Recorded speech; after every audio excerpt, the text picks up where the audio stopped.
meaning from that session, or is there anything else that you guys would like us to discuss today? Prince of Peace, how can you let go? What are you letting go, if I may ask?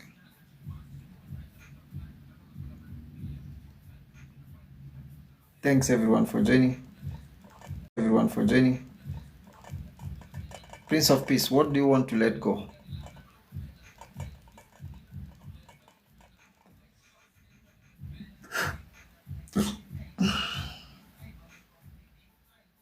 Oh,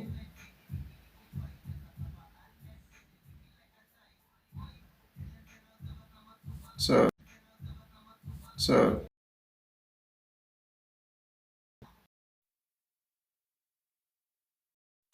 I hope my network is clearer now.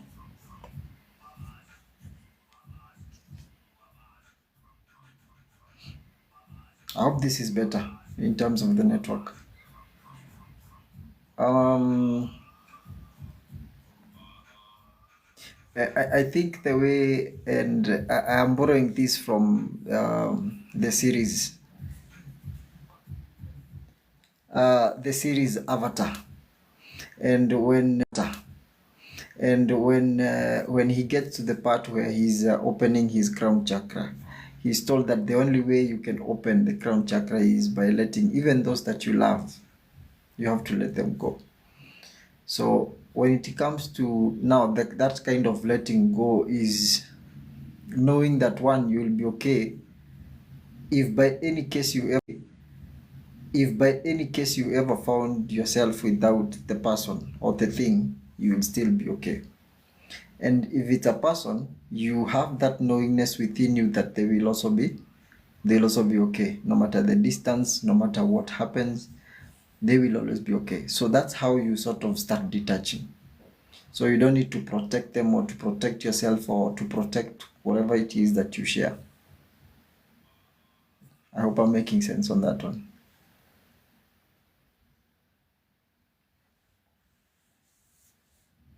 Yeah, so that is how I think we let go, by understanding that um, we will be okay and they will be okay.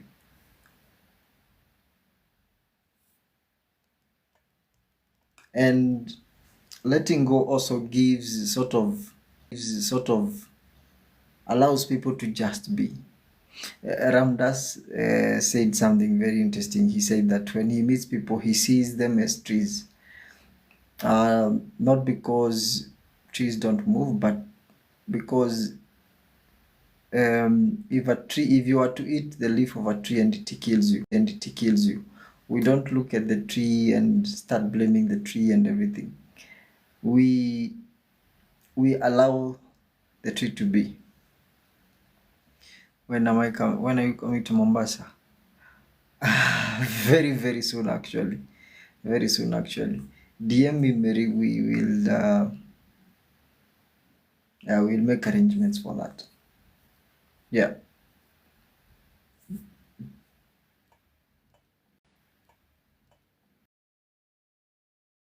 Nimemiss hiyo maji ya in all of time, in all of space. Yeah. Mary, which book would you like me to bring? By the way, on Thursday, I'm coming again live too, and this is particularly to discuss the book, The Power of Awareness.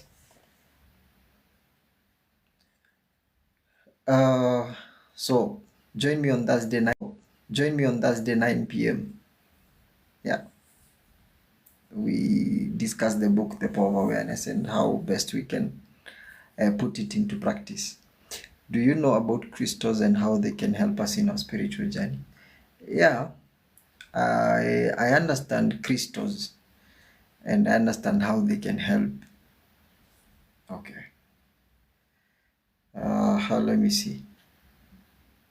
Should I restart the live?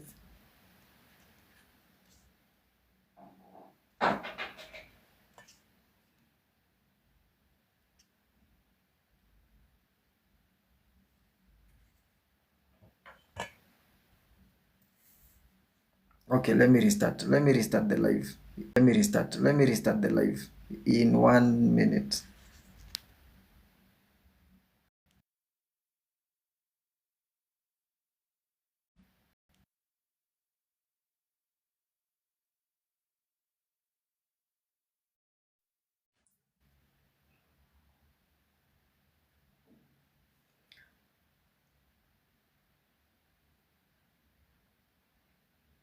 I really do hope this is better than it was.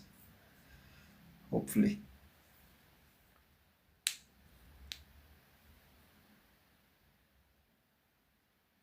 Can you hear me clearly? Am I glitching?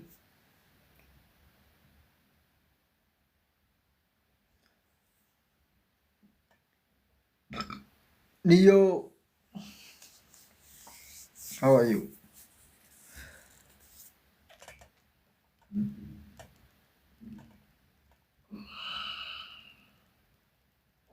Nilikuwa live nikachomoka kiasi, niliambiwa na glitch.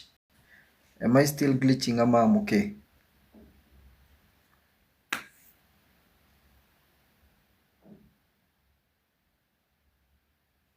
And anyone who wants to join as a guest, you can hop in and let's have a conversation. Anyone want to come in as a guest? We can do, yeah, please.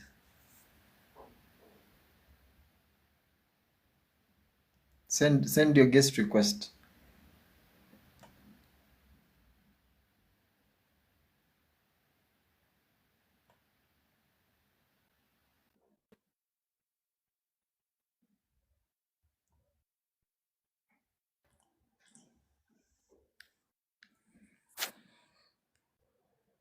Avatar, hi. Hi. How are you? I'm good, I'm good. Weke video kidogo, tunakanga uchi watu bachelor.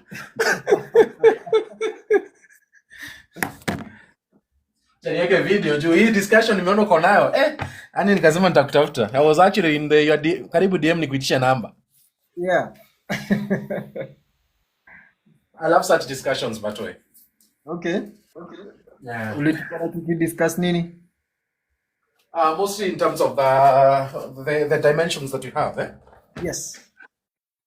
More evolving on the interpretation on who we are. Okay. Or that is not your science. You're not in science. Sorry, I lost you there for a minute. I don't know kama network yangu ama what happened. I lost you there for a minute. I didn't hear exactly what you said.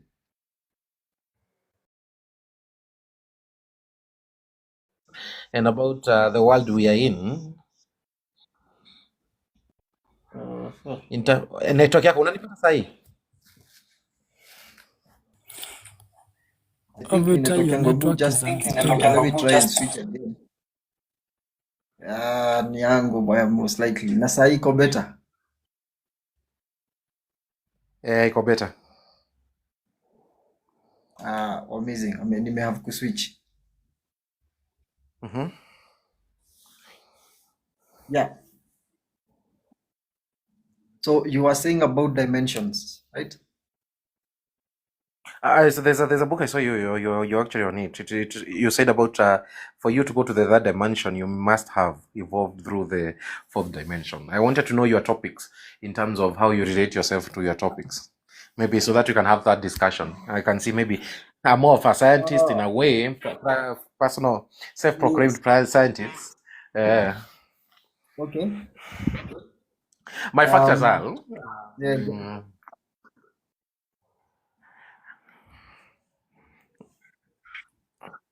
So, Yeah.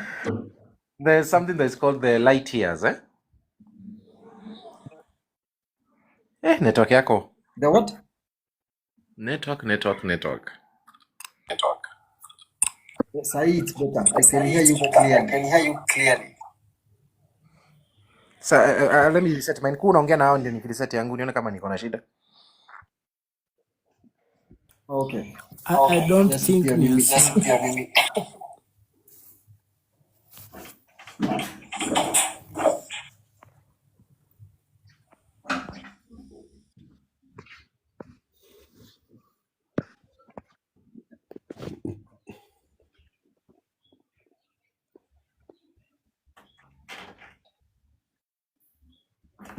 Yeah, hopefully sahii mnanisikia better. I really hope so. But I think nilikuwa nimesikia swali yake kidogo tu. He was asking about dimensions, si ndio? My main theme was about do you think that we are lied by everything that we see, everything that we feel? Do you think that we are lied to? I don't think I would say lied to, but I don't think we interpret everything as we should because we don't have the full information. This comes from the fact that we only perceive 1% of the visible light, right? And do you think the visible light is something that has already happened? That's why we experience sometimes deja vu.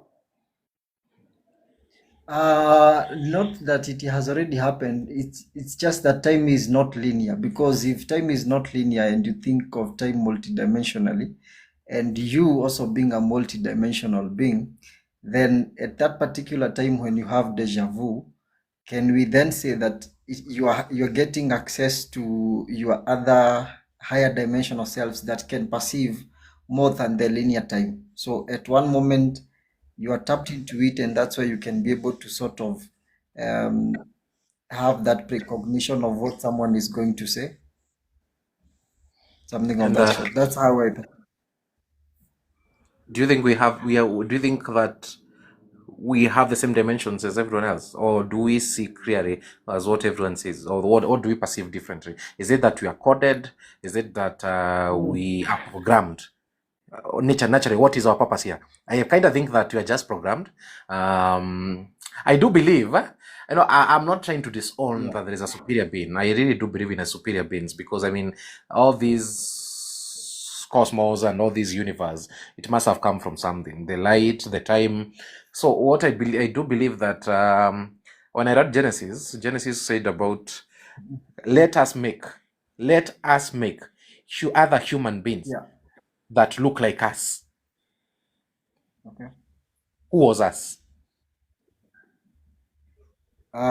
Personally, and sorry to say this, I don't go back to the Bible mostly to refer to historical truth because uh, I don't perceive the Bible as a historical. Again, the network. I really hope mnanisikia. Yes, I don't perceive. Okay, I don't perceive the Bible as a historical book. I see it as a psychological book. So I don't see it as a correct guide to understand our existence, while it's supposed to guide people through life and living in a way. So, Probably being controlled, right? sorry? Probably being controlled about the religion perspective. Yeah, the religion is a means of control. Mhm. But they're not control in terms of a strict control. They give you something, you take it and you believe it, and you consent to it because nothing happens in this universe without you consenting to it. So you have consented to the information that you're being given, and you have accepted it as truth. So you're really not being controlled. You have been given information that you have consented to. The moment you start questioning and you step out of the confines of religion, it means now you have taken back the control that you ulikuwa unakontroliwa nayo. Because definitely, if I want to be honest, I think the existence of imaginary of heaven and hell was an illusion, maybe to make us live in fear and experience death as a threat. That's why every day we wake up. I mean, you check the notions of it. I am the guy who believes that the sky is blue because that is water above us. I'm the guy who believes that I'm my Yes. own consciousness. I really don't have to invoke someone's name in terms of how I perceive information and all sort. Maybe Kaida, you Yeah. can get us through that. The way, okay, first of all, personally, the way I see it, I don't see it as you can look at it this way. Religion as a whole, let me just go back to religion kidogo. Religion as a whole exists not because people wanted to really control, but it's because they themselves don't understand. Because someone who who really understands existence and who really has the knowingness of their connection to source would not seek to control anything, no matter how bad they are, no matter how no matter what kind of energy they try to tap into. It's hard to have tapped into source and the energy of love, and all of a sudden decide I'm not going to play that by that book, I'll play by another book. Mostly you find that these people do that because they don't have the knowledge. They don't know. They themselves are living out of fear. And because of the fear they're living out of, that's all they know how to. That's all they know. They only know how to live in fear. For example, the people who are so proud in making weaponry, for example, they are so proud in it because they live in fear. They are in fear that there'll be this attack, there'll be that attack, and that's why they do that. So that everything that is done is not done to control you. You're given information by people who think they are correct, but they are not correct. That's the thing, and that's why it's so hard to sit on the table and have a conversation with them, because they are speaking out of a condition. They are programmed. They are speaking out of their own program. Now, when it comes to say the existence of a supernatural being, in what I have learned and what I have come to experience is that um, you have the whole universe within you. The body is not sorry.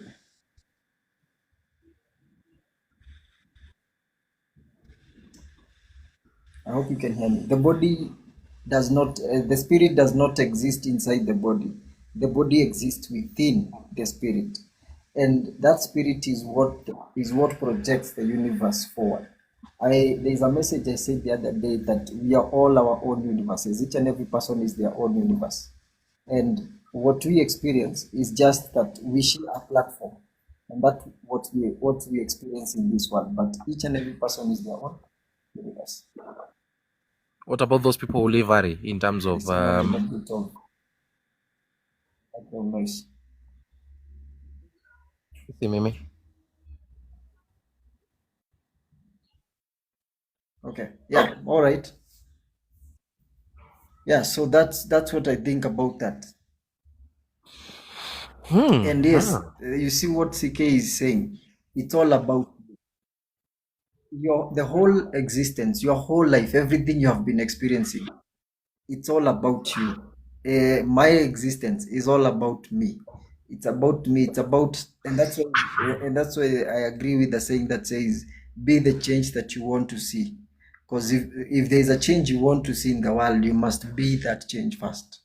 You must embody it for it to show up in your universe.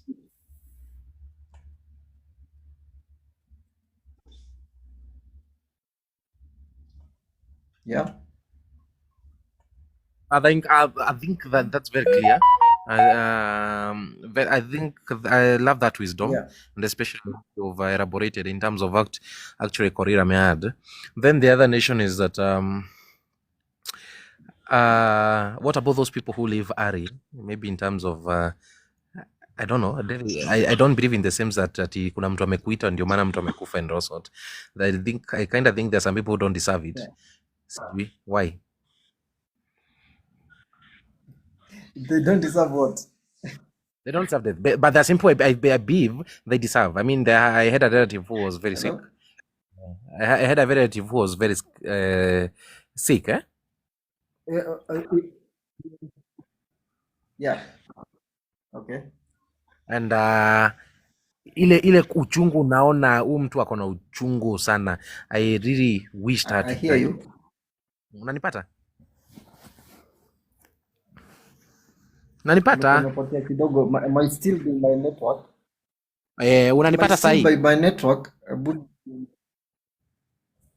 Is it me ama Prince unanipata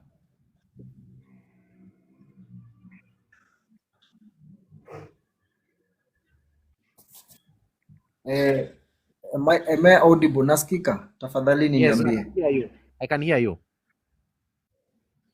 Okay. Unanipata eh? Yes.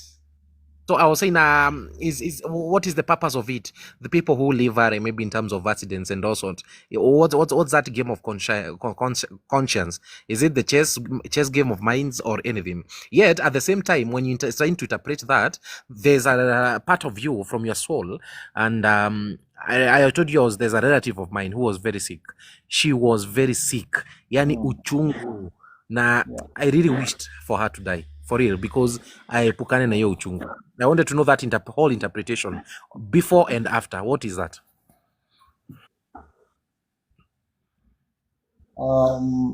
First of all, death is just a transition, and death is just a transition to another dimension where you already exist, another reality where you already exist.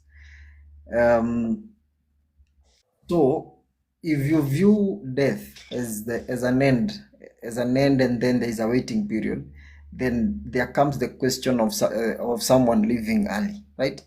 But if someone is not actually living, what they're doing is that they have left your universe. You can no longer perceive their existence, but they exist somewhere else.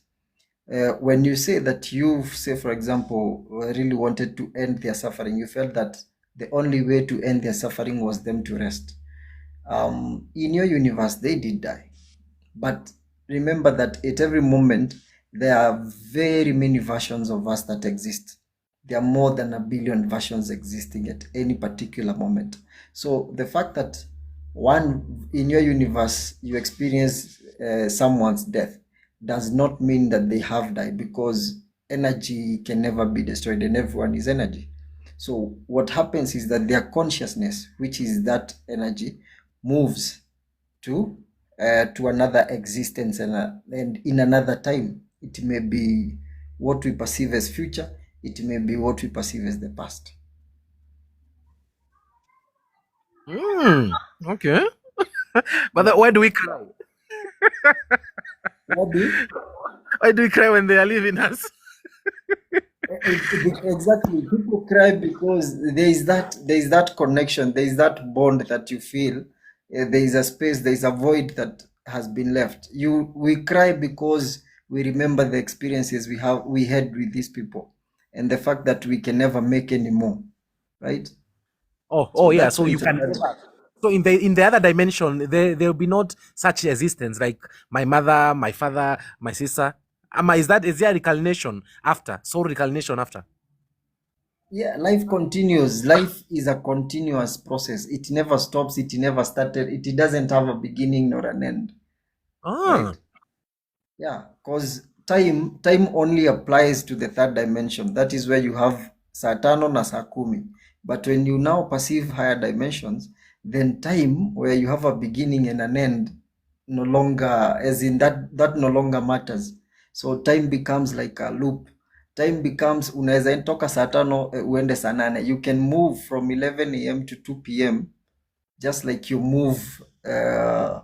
Yeah, so linear time is the illusion. We don't move linearly. And yes, Nyakwea, you are very right. We never left spirit.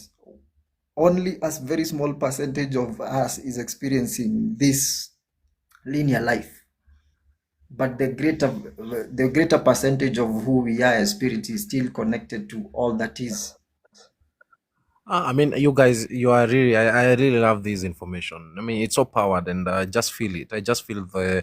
the vibe and the inner self. My main questions for you were about you've solved the first one, which was you solved it. The second one was Yeah. about the sleep paralysis. Yes.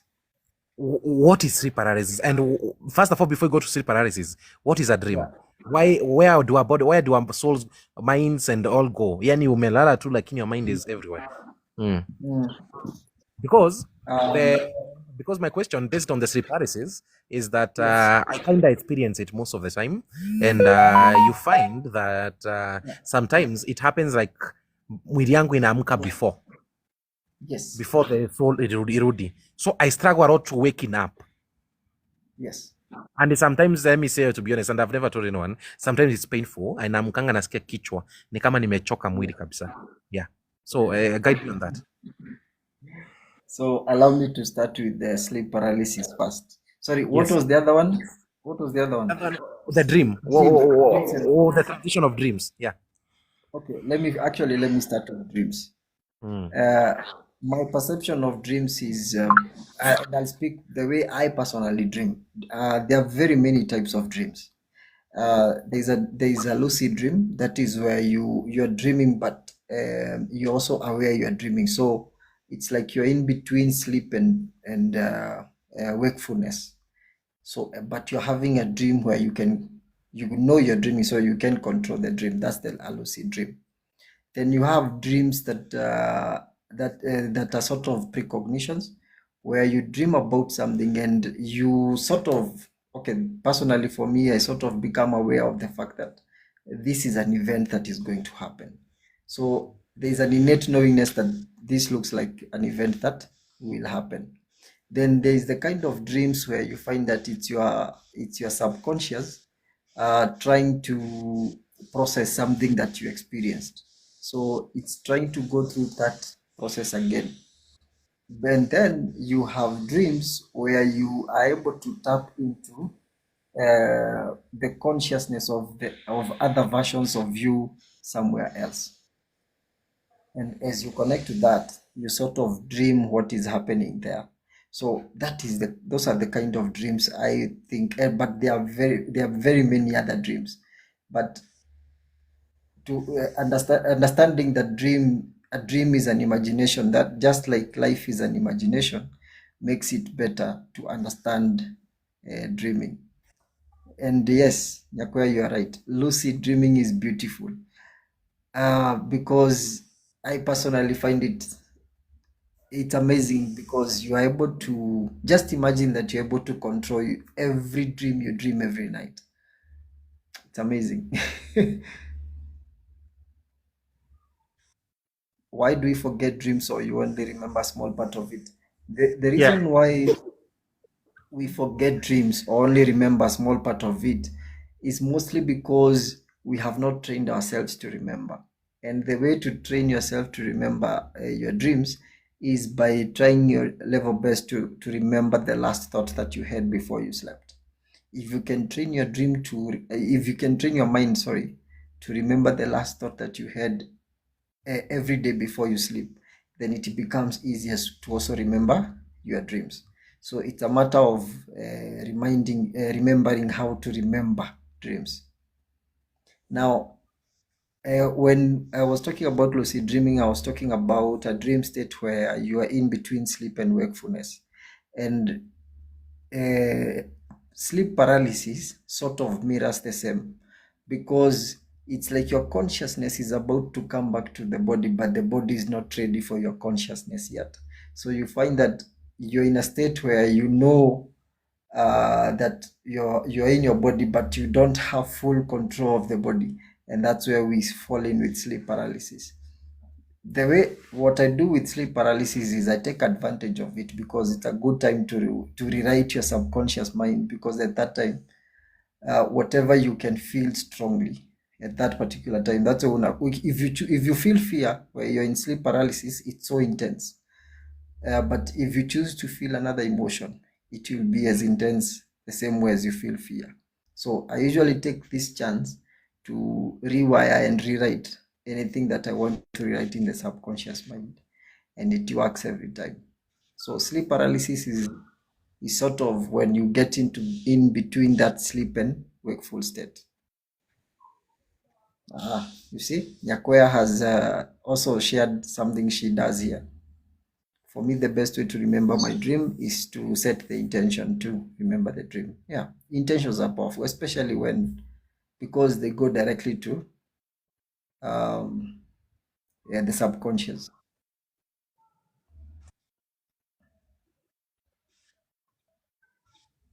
Yeah, dreams do have meanings. As I was saying, it depends with the kind of dream you're having, because there's a dream you'll have that basically is just the subconscious trying to process something that you experienced during the day. For example, you have a very happy event and you dream about the same that night. Trust me, you by the time you wake up, you will know. I dreamt by the way tuliendelea we went ahead with that event and had the best of fun, best of time, right? So you become aware of that. So it depends with the kind of dream you have. The way to start perceiving dreams is to first of all start remembering the dreams. Once you start remembering the full dream, from that point you're able to start perceiving the meaning from a personal sense of from a personal point of view, rather than someone interpreting the dream for you. Because again, dreams communicate with us. It's a personal thing. It's a personal communication. It's a personal message.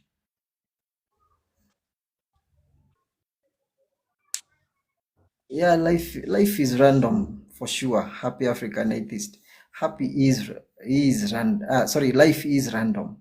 But if you think of it as say, and the reason life is random is because we are not aware of our full subconscious programming. But you will always, after an event happens and after anything happens, you're able to look back and see how that came to be because of a certain belief you hold in your mind, or a certain thing you came to learn during your life. So it might be random, yes, but not fully random. You can be able to follow the steps back and then be able to see the steps forward. For me, dreams predict my future. Yeah, you see, that's what I was saying about precognition. You're able to see what will happen in your own future. And that's the point now where you're able to, you can choose to change it if you're able to. Yeah.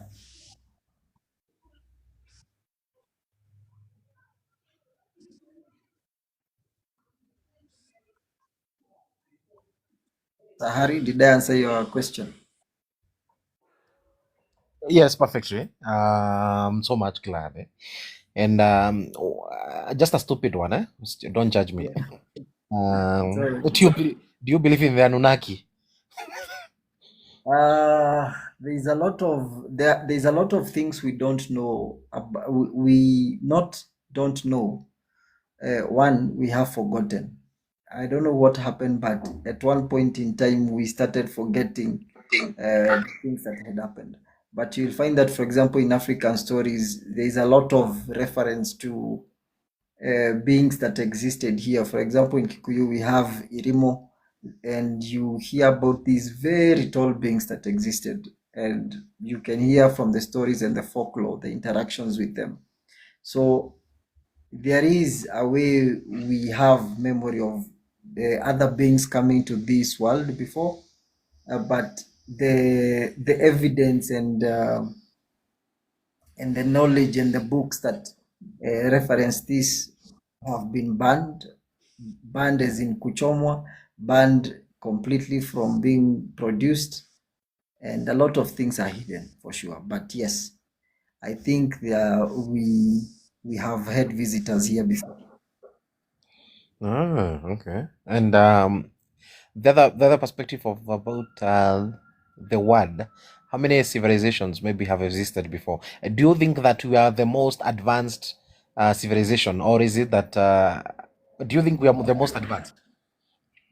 I would say we are not even advanced at all, because I think an advanced civilization is able to grow together with nature without destroying nature.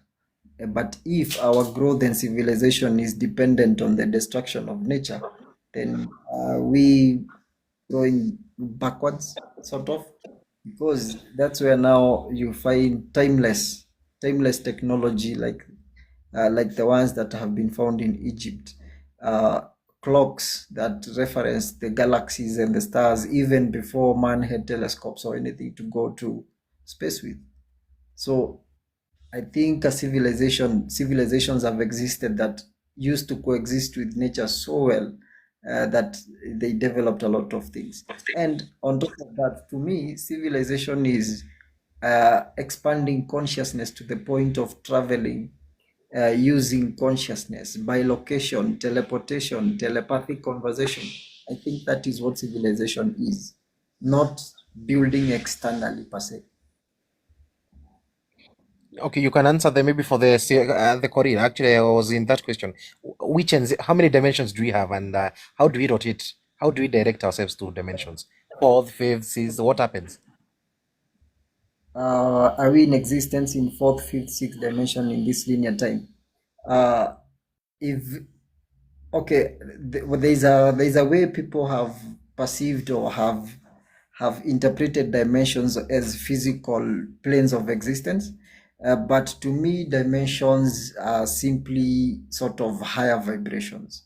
And yes, we have higher dimensions existing in this linear time, where people are vibrating on the vibration of love, happiness, and all that is above that. So, and dimensions, that's how dimensions go. There is the kind of vibration that they vibrated, where where bodies no longer carry pain, that they become light to the point of becoming light.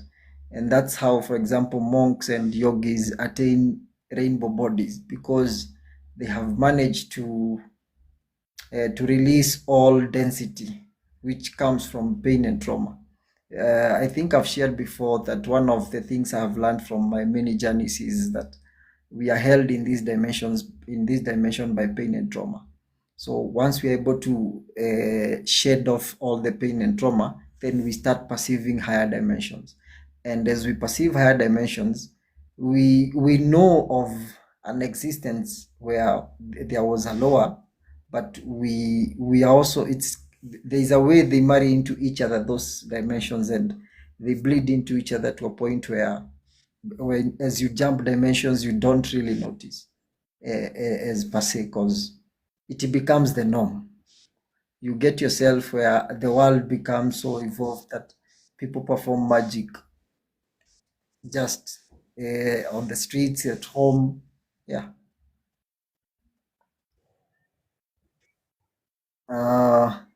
In Africa we lost our past Wait, because there's of a lack of. dimension. Sorry. Is there a dimension that people perform magic or levitate? Oh, not a dimension, as in this existence we are in. For example, there is a book called Autobiography of a Yogi. If you read the Autobiography of a Yogi, you will learn about yogis who manifest buildings in the Himalayas out of thin air. People reattaching limbs that are broken. So there is a lot that we have power to do, but we have not tapped into it. But it exists. It's all about tapping into it. All we have is the present moment. Yes. How do you experience that?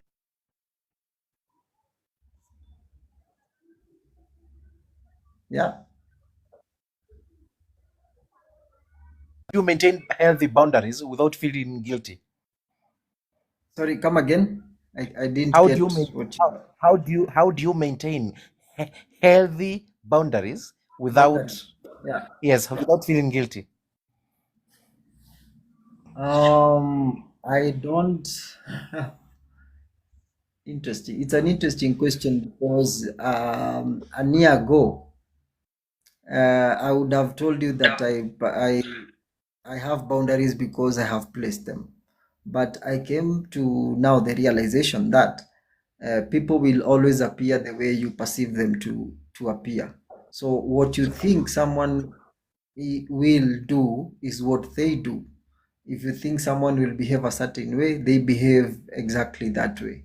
So if you need a boundary because someone is behaving a certain way, you don't place a boundary. You go back to the thought you have about them behaving a certain way, and that the reason why you need the boundary.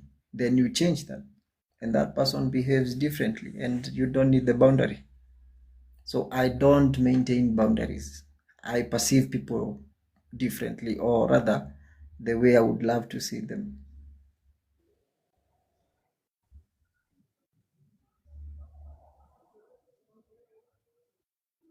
Sahari, did I answer your question ama nimekupoteza kabisa? You answered. You answered. There's another one I want to ask. Eh? This one I think you're Yeah, an expert in. yeah. Is consciousness a product of the brain, or could it be a fundamental force in the universe? Consciousness is the only reality. Everything stems from consciousness. So is it a Everything product of is the brain, no, no, or no, no. it's a fundamental force? The brain is a product of consciousness. The brain is a receiver. The brain is not actually the only receiver of consciousness. Consciousness is everything that is. Consciousness is the waveform before the collapse.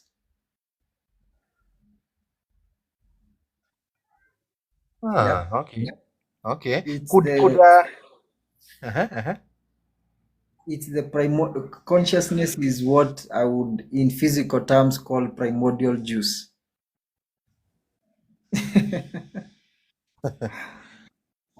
Yeah, you see, as in think of it this way. This phone that I'm holding on, this hat, this jumper, this t-shirt I'm wearing, everything is consciousness. Everything is a result of the imagination of consciousness itself. You are consciousness. You are not the body, you are not the mind. The body and the mind are projections of consciousness.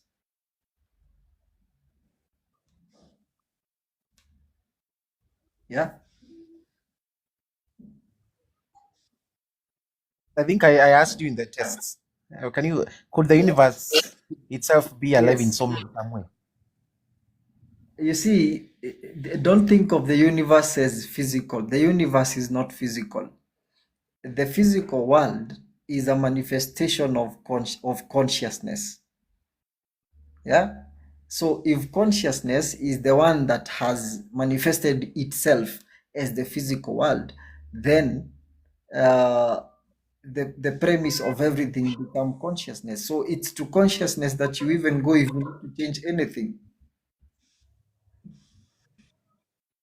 Yeah. So it's not that the universe is alive. The universe is life itself.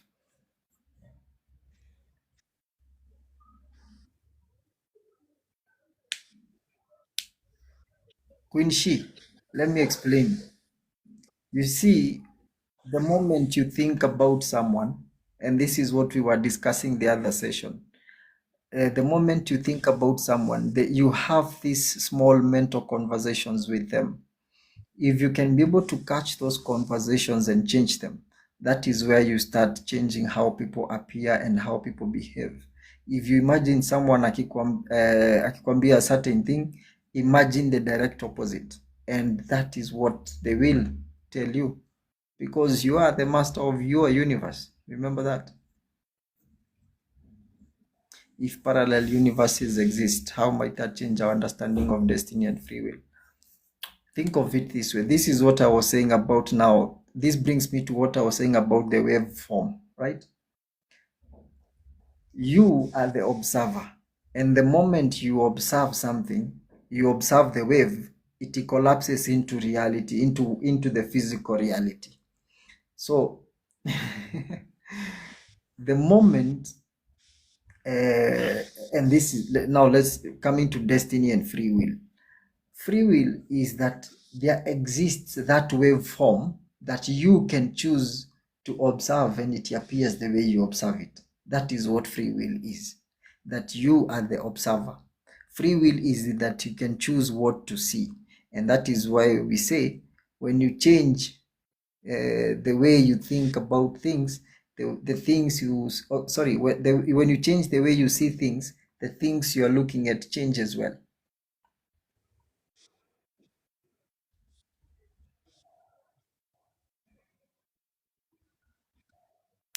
Exactly.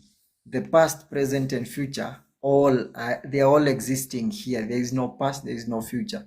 That's why if you remember an experience that you had 2 years ago, you find that you feel some type of emotions because it is happening now again, and the body doesn't know which is which, whether it's happening in the past or the future or present. The body just knows now. The time is now. If the universe is infinite, does that mean there is another you somewhere? Yes. There is more than a billion combinations and possibilities of you existing in many, many, many other forms. That possibility exists. And those possibilities are only waiting for the observer to observe for them to collapse. So when people talk of jumping to a higher timeline, you're not literally jumping. You're not you're not literally jumping a timeline. What you're doing is that you're raising your vibration to the point that the reality around you changes. Everything what you observe change because you have changed who you are. You have changed your self-concept. How did I get here? Was it hard to change my mindset? It was hard to rewrite. It was hard to keep catching myself and reminding myself that no, that's the old way of thinking. Now we think this way. So the hard part was catching ourselves. Yeah, there is no such thing as time or timeline. Yeah, linear time is the illusion. Could the universe be a simulation? And if yes, who or what is running it? We are all dreaming. It's a dream per se. It's a dream. And the dreamer is consciousness itself. You are the, by the way, you are the dreamer. You are the dreamer. You are the dreamer of your reality. It's you who is the dreamer. Yes. I see you, Superwoman.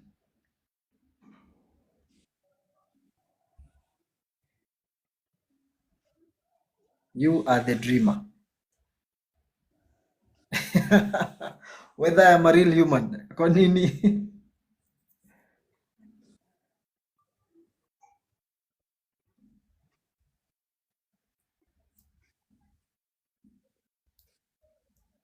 It's not that the future already exists. It's that, think of it this way. Ni kama mbao. Until you take that wood and you model it into a seat, it will always be wood. So the future is that. The future is a blank slate. All it's waiting for is for you to observe. It's for you to change your mindset so that you start perceiving your reality where you are differently.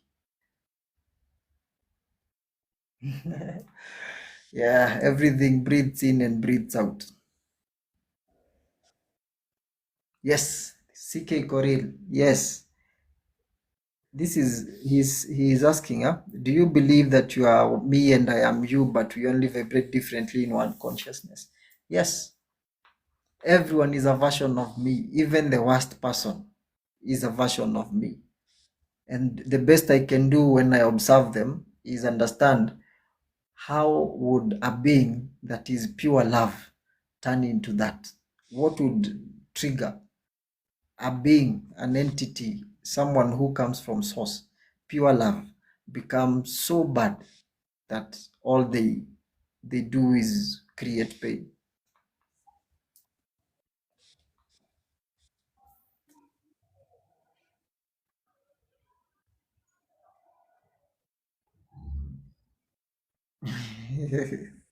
Yeah, it's a knowingness.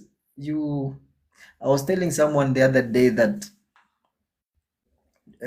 knowing the power that you have comes after knowing that we are all one, because it's from the understanding that we are all one that you can do no harm, and that's the only time you can be able to access the kind of power that comes with understanding how powerful we are, really understanding how powerful we are. Because if you don't really understand we are all one, then you can find yourself harming, revenging, and all that. But all you're doing is hurting another version of you.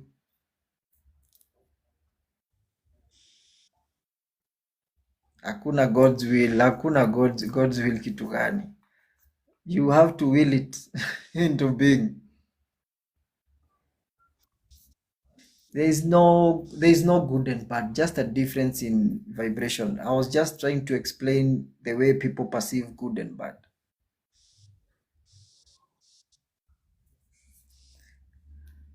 I don't think there is an afterlife. I think there is life after death. Life continues, and where you go to, the world you find yourself to in, the timeline, the time you find yourself in, the vibration you find yourself in, depends on what and how you live in this lifetime.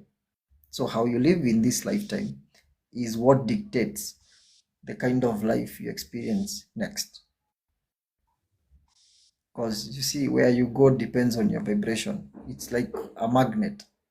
So you're being pulled towards your vibration. So if you, what people perceive as the good and the bad, it's all vibration. So that vibration is what determines the kind of world you will manifest in next. So according to you and your vibration right now, where do you think you will be pulled into? Have you lived out of the heart? Do you live in love?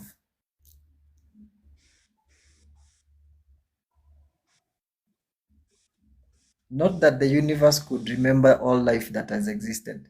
The universe is all life that has ever existed. So it knows itself.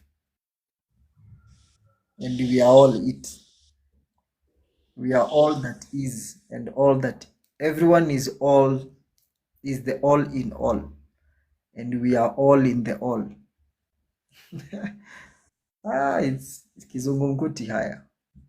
It's you are the ocean in the drop, according to Rumi.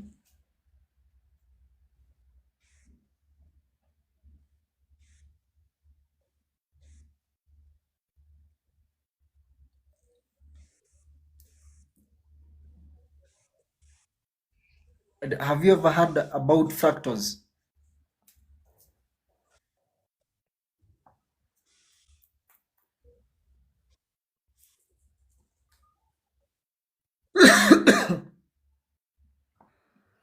If you've ever heard about fractals, fractals are the best way to experience to explain existence, because what fractals are is that you have a copy of a copy of a copy, and each and every copy contains the knowledge of the whole, the full. And that's the same way every cell, kila cell yako has the memory of the whole body and of your whole existence, every cell. And that's the way fractals work. So from source to you, it's a fractal of a fractal of a fractal. No, no, no, no, Quincy, you're not in the lower vibration. Here you are. You are here in this vibration. Realize where you are. The fact that you are here in this, in this kind of talk, that's your vibration. Yes, Joanne, when you think of everyone as another version of you, yes, you can't even think. You see, that's how you're able to see people's pain. You're able to actually see people. Yes, Stacy She, you can stay without working and manifest all you desire. Because the how it comes to you is not your job. And that is what we'll be discussing on Thursday. And how exactly to do it.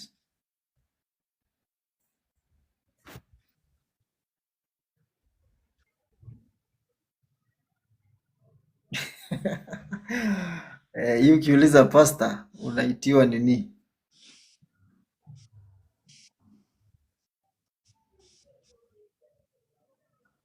CK Koril, I see one boy telling you, I know everything has two sides and both are needed for wholeness.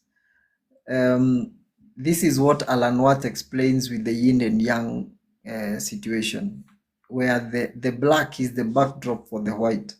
Because without the white, you can't perceive the black, and without the black, you can't perceive the white. Without knowing what is bad, what is painful, not bad per se, but what causes pain, what causes fear, what causes shame, what causes guilt. Without you knowing what causes pain, you wouldn't know not to do it, right? So the opposite of pain is the love, and the opposite of fear, of course, is again love. So the existence of fear sort of puts a spotlight on love, on courage. You see? So each is the backdrop of the other.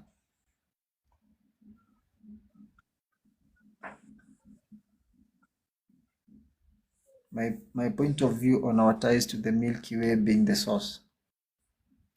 Again, the Milky Way is also a manifestation of consciousness. So could it be the source, or could it be the source of the energy? Yeah, love with no, yeah, love with no opposite. No one. What does that mean? Love with no opposite.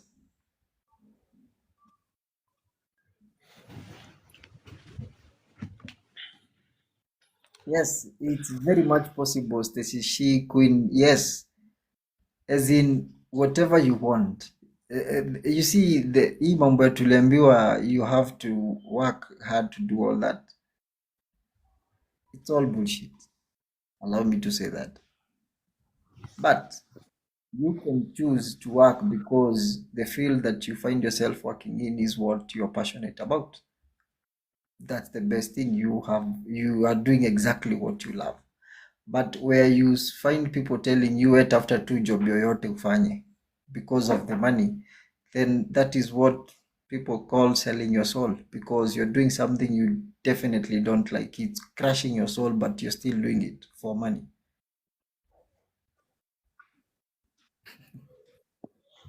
Come on Thursday. On Thursday, we will discuss exactly how to manifest everything that we want. Good day, Avatar.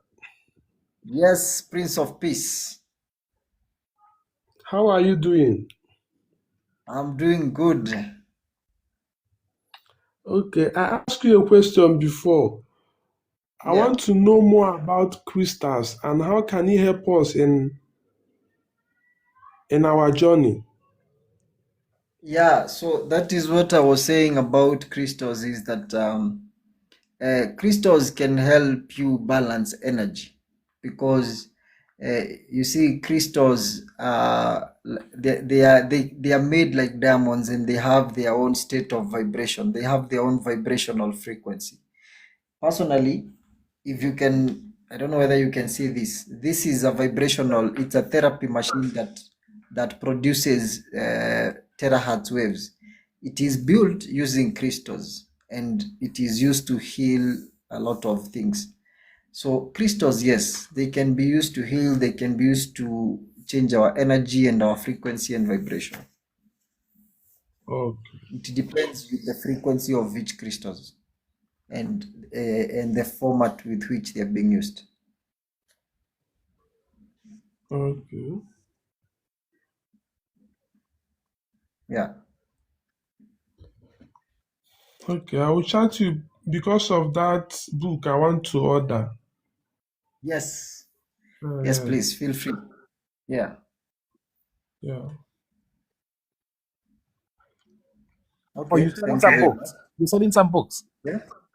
Unauza vitabu? Yes. The same books that we read on the page is the same books I sell. I think Because most of Aha. Na huwa nasahau haraka. Acha niseme tu. I was thinking that maybe we can organize a physical session. It would be yeah. so much interesting. I just think Okay. people physically debate, ask, God, because I'm stubborn and I have a Yeah. lot of questions. Yeah.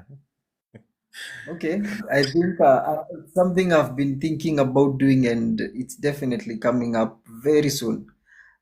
Just something simple, mahali mtu can access. Say for example in Karura, we just meet and have a chat, right?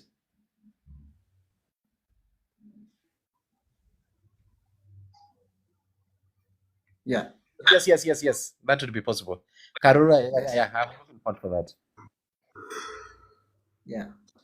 Make it soon. Joanne, Before that's before the same field. Yeah. make it soon before nasikia on October or Yeah. November there's a what do you call these things? There's a comet falling in sijui inaitwa Atra 3. It has been seen entering our solar system.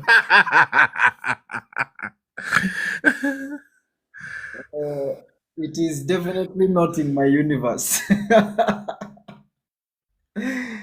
Yeah, ijanifikia hiyo. But the other sense of it is that I know. I mean, I've been trying to look at this, and I don't know. There are a lot of things I believe to future. I still believe that the moon landing was fake. I still believe that there's a firmament that is closed above us that we cannot move out or move in. I am a person who believe in that, and I'm also believing that the planets, the other planets, there's no other person who has ever gone to see them. Maybe even those planets when you're huko wanaona there's something that maybe their air is unconditional, like they can't survive here. How do you perceive that in terms of like now there's an object coming, it is falling to a universe. I think by October, November. So shall we die? Nasikia ni kubwa kuliko Mount Everest. Should I sell my stamps?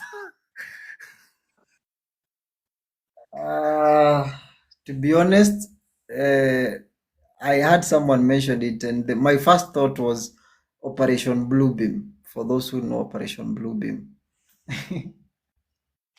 but for me, I don't think there's anything that is falling on any world or anything. First of all, if anything you see on mainstream media, uichukulie kama uongo at first instant until proven otherwise. So I'm not, I don't think there's anything coming. But in terms of planets and whether they exist or not, I think of them as planes of existence. Because even the shape of the planet is questionable, very much questionable. Because again, it's the way we collectively agree that things are that they become. So if we collectively agree the world is like a circle, like a marble floating somewhere, that is what manifests. But I think that is making a world that is so big, so small. Yeah.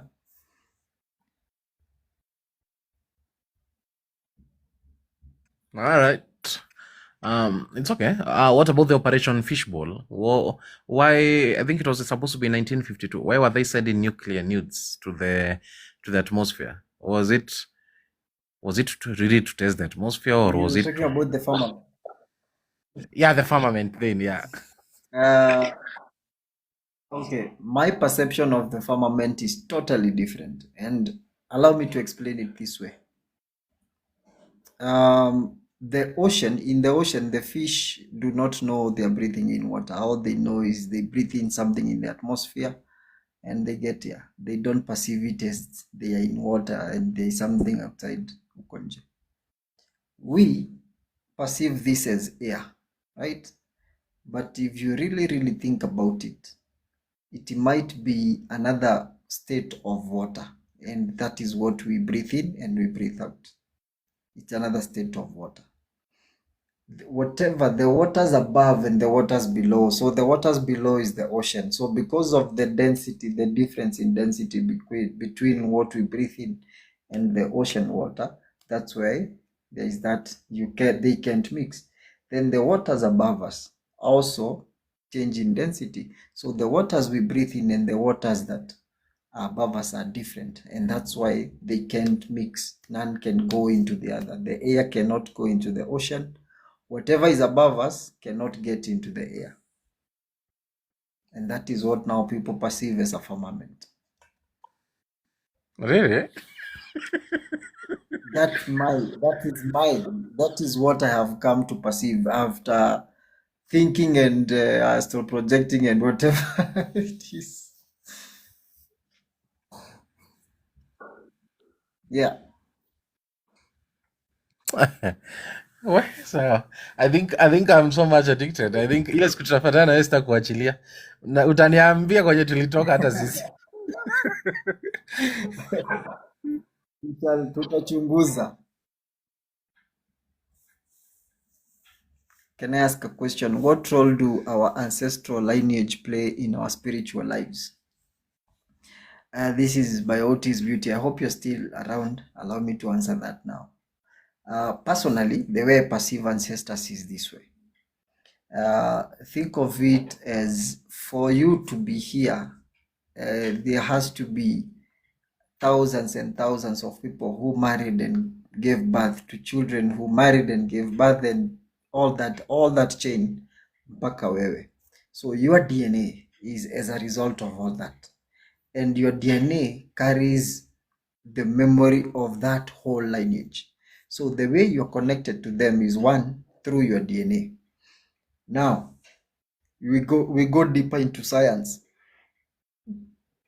and you think of time, venye tumesema time is not linear, time is simultaneous, it's all happening at once. That is factor number 2. And then you bring in quantum entanglement. So you as a particle, your ancestor as a particle, your DNA and their DNA, no matter where they are in time and space, they will always communicate. So the way we are connected with our ancestors is through that quantum entanglement, and that the fact that time is happening all at once. So DNA, time, quantum entanglement, you will always be connected to your ancestors. And that is how the things that they said, the things that they did and never, they were supposed to do and never did, get to you because of that one particular thing, because your DNA resonates on the same frequency as theirs.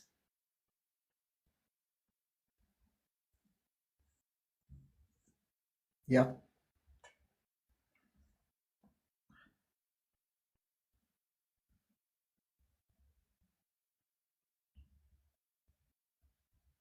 Yeah, ya firmament nilikuwa nasema that in between us, in between the ocean and the sky, whatever we perceive here as air, I think it's more than air.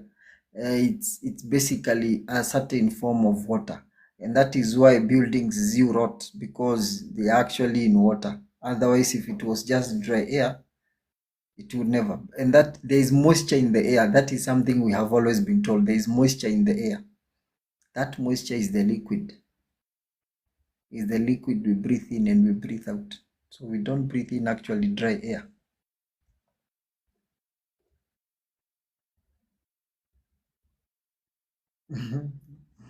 If you conceive with a 6 ether being and you're a 9 ether being, what ether will the kids be? It's the same as mixing. No, we have a say in our destiny, because that's why you're here. You're here, Utis Beauty, because you can choose. You can choose something different. You can choose to raise your vibration. If you conceive with a 6 ether being and you're a 9 ether being, what ether will the kids be? 9 ether. Definitely 9 ether.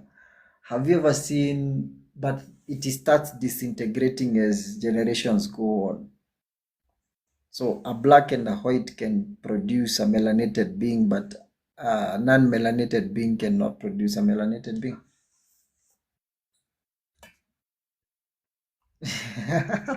Queen Shi, you have been living a lie. We have all been living a lie. We have been lied to in terms of how reality works. We think of reality as physical, but it's not really physical. It's all in wave form. It's a wave. Everything is a wave until observed by you, the observer. So if it's the wave of relationships, how are you observing the wave of your relationships? Na hapo ndio utapata mtu anasema mi kila mtu napatananga naye sijui anakuanga hivi na hivi. No. It's you, the observer, who is the problem. Change the way you view things, and the things you view change.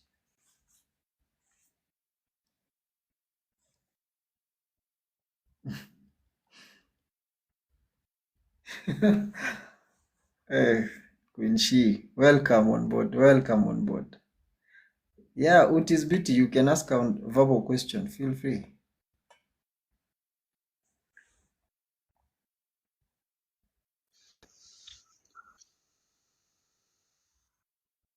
Hello, Avatar. Okay, Hello. my question is this one. Yes. Of late, I've been asking myself this very fundamental question, and a little bit Yeah. confused Yeah. about the identity crisis. If you remove anything that you identify yourself with from your life, Yes. you remove your body, you remove your soul, you remove everything that makes you, what remains? Thank you, Brent. Yeah. Yeah, what remains? Thank you. I think what remains is the spiritual, the one Come on again, that I'm not is getting you. undefined, the one that. I think Okay. Otis, you need to you need to mute so that Hello, someone's you mic can is be able bringing to a lot respond of to that. noise. They should Thank you. mute. Yeah. Okay. So, uh, sorry, I almost hold on. Otis,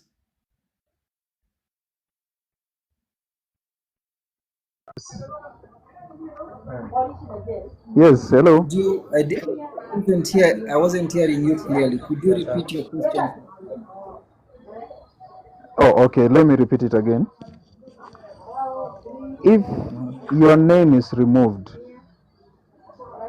your Yes. gender is removed, your personality Yes. is removed, your feelings, your thoughts, your imaginations, everything that makes you you, even your beliefs, Yes. your upbringing, and everything is removed, Yes. even your body, your soul, your mind, and everything.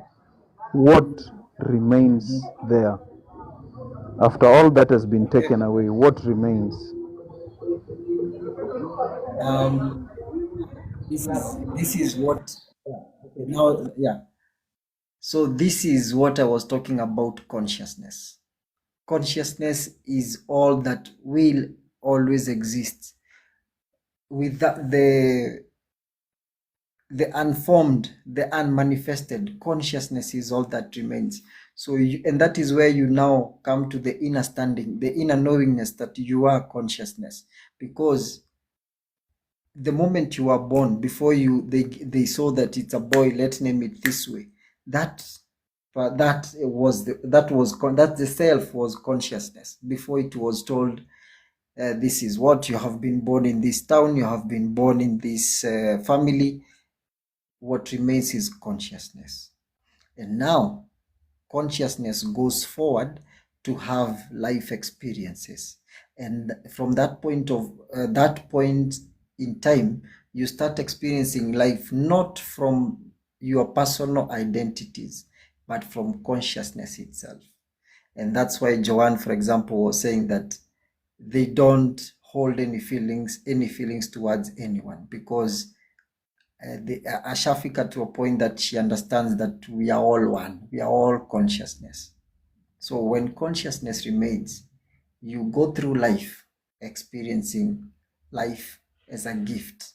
You experience life just as pure consciousness from a point of pure love. Consciousness is awareness, and awareness. Okay, I've understood that quite. Yeah, yeah. Okay. All right, thank you. Okay, I would also like to contribute on that. Yes. I would like to ask. I would like to start to begin by asking, Yeah. does a dog know that it's a dog?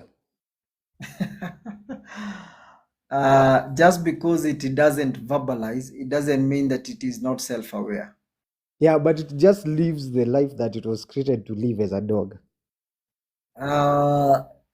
Is it created per se, or is it manifested? It manifests as a dog, because we remember everything is a reflection of you.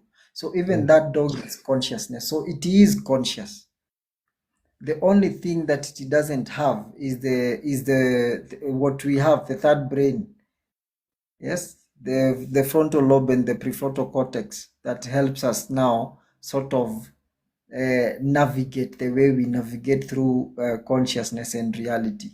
But the dog is conscious. The dog is self-aware, and that's why a dog, because it's self-aware, it cannot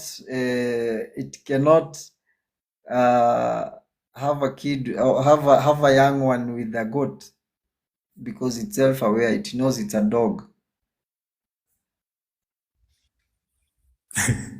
Yeah. I'd like to. Also, just to contribute on that. Now you Yeah. can imagine a society where everyone is respecting an animal in that angle, or even a rock, or even your car, or even your clothes. Me, I believe, or not believe, the way we are going with this consciousness, because it's every day you learn, and you get born again every day. I think that point, even a kid will be able to take care of her books when she's young because they are conscious. She cannot be able to tow them or even to leave them outside. You see, it cultivates of this respect of everything and every animal.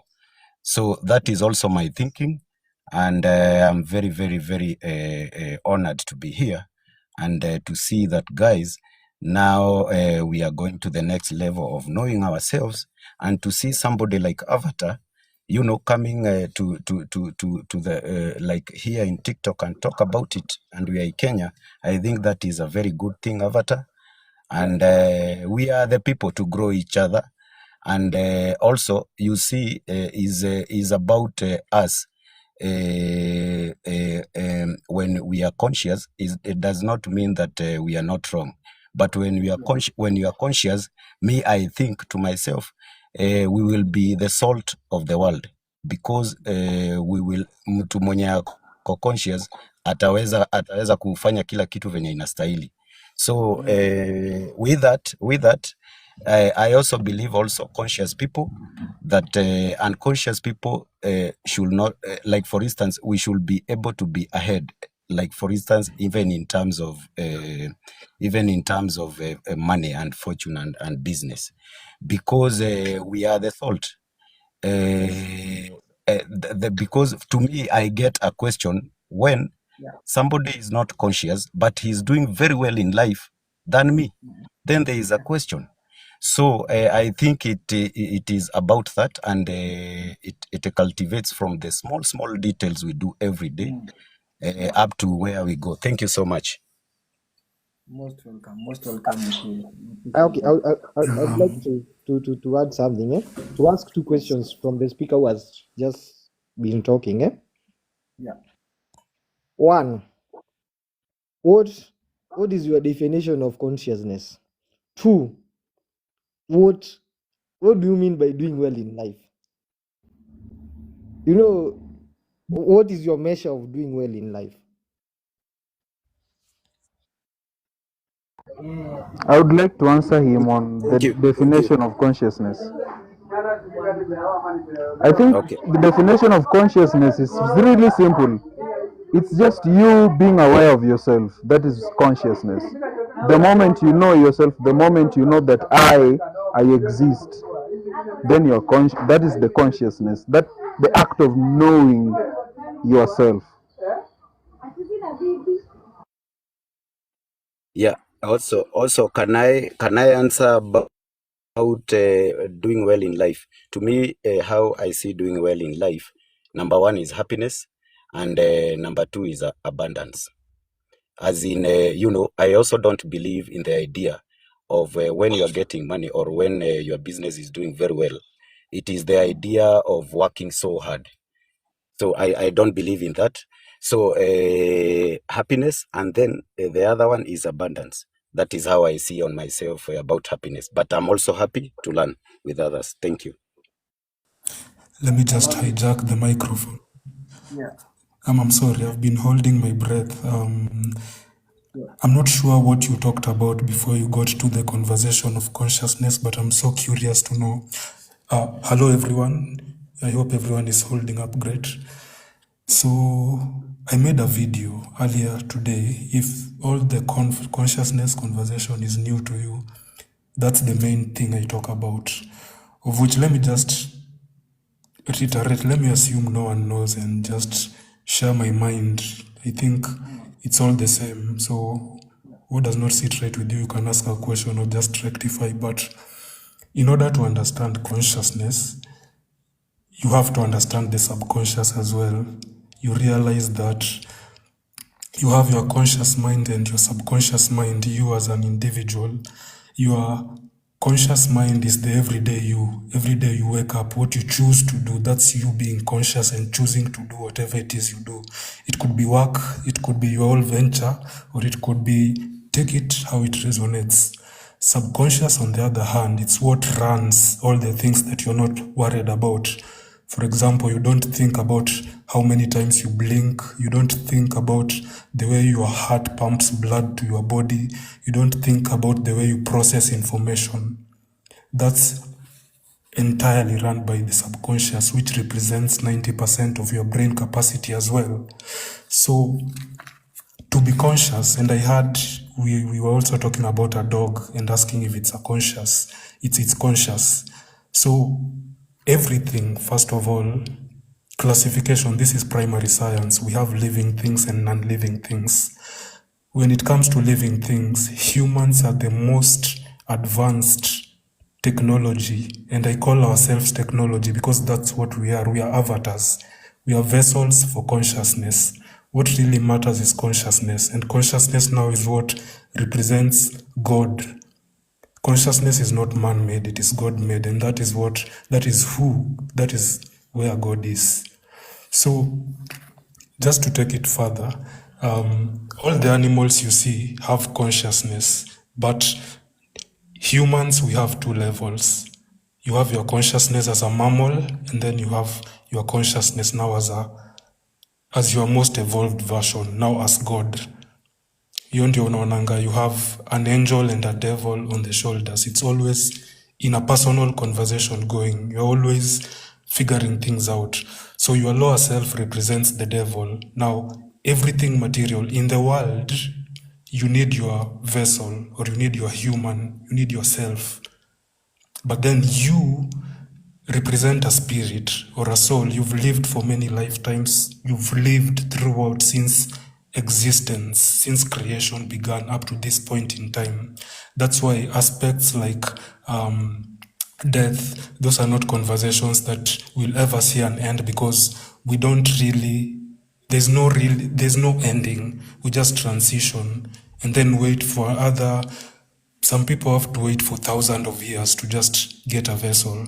So that means we are here to evolve, simply put. You are here to learn as much as you can with the vessel that you have. That is what life is. And it is measured in time, space. Okay, there's energy, there's time and space.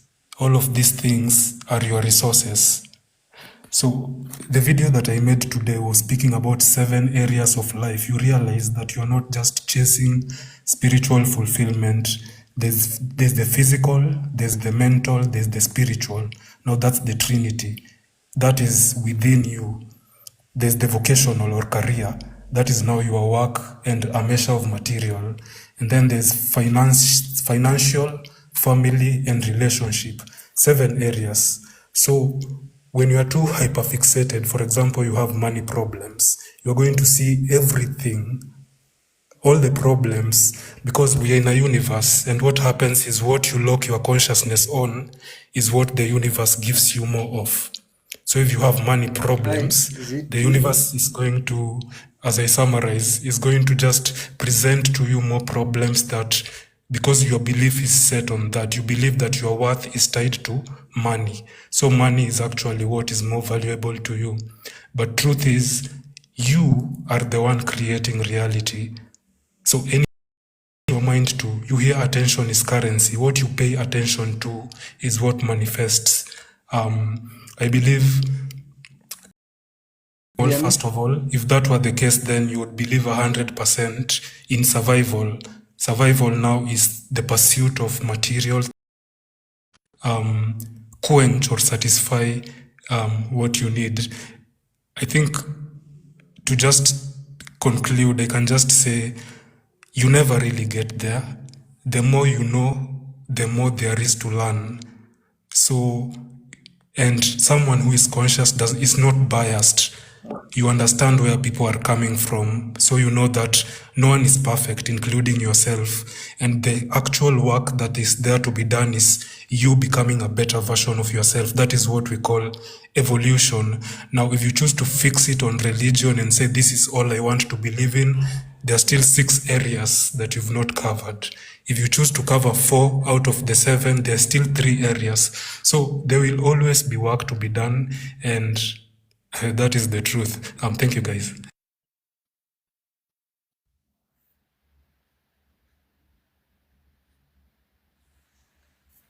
Thanks a lot. Sorry, I lost you in between the conversation, but I at least got the gist of what you are saying. Wow, thank you so much.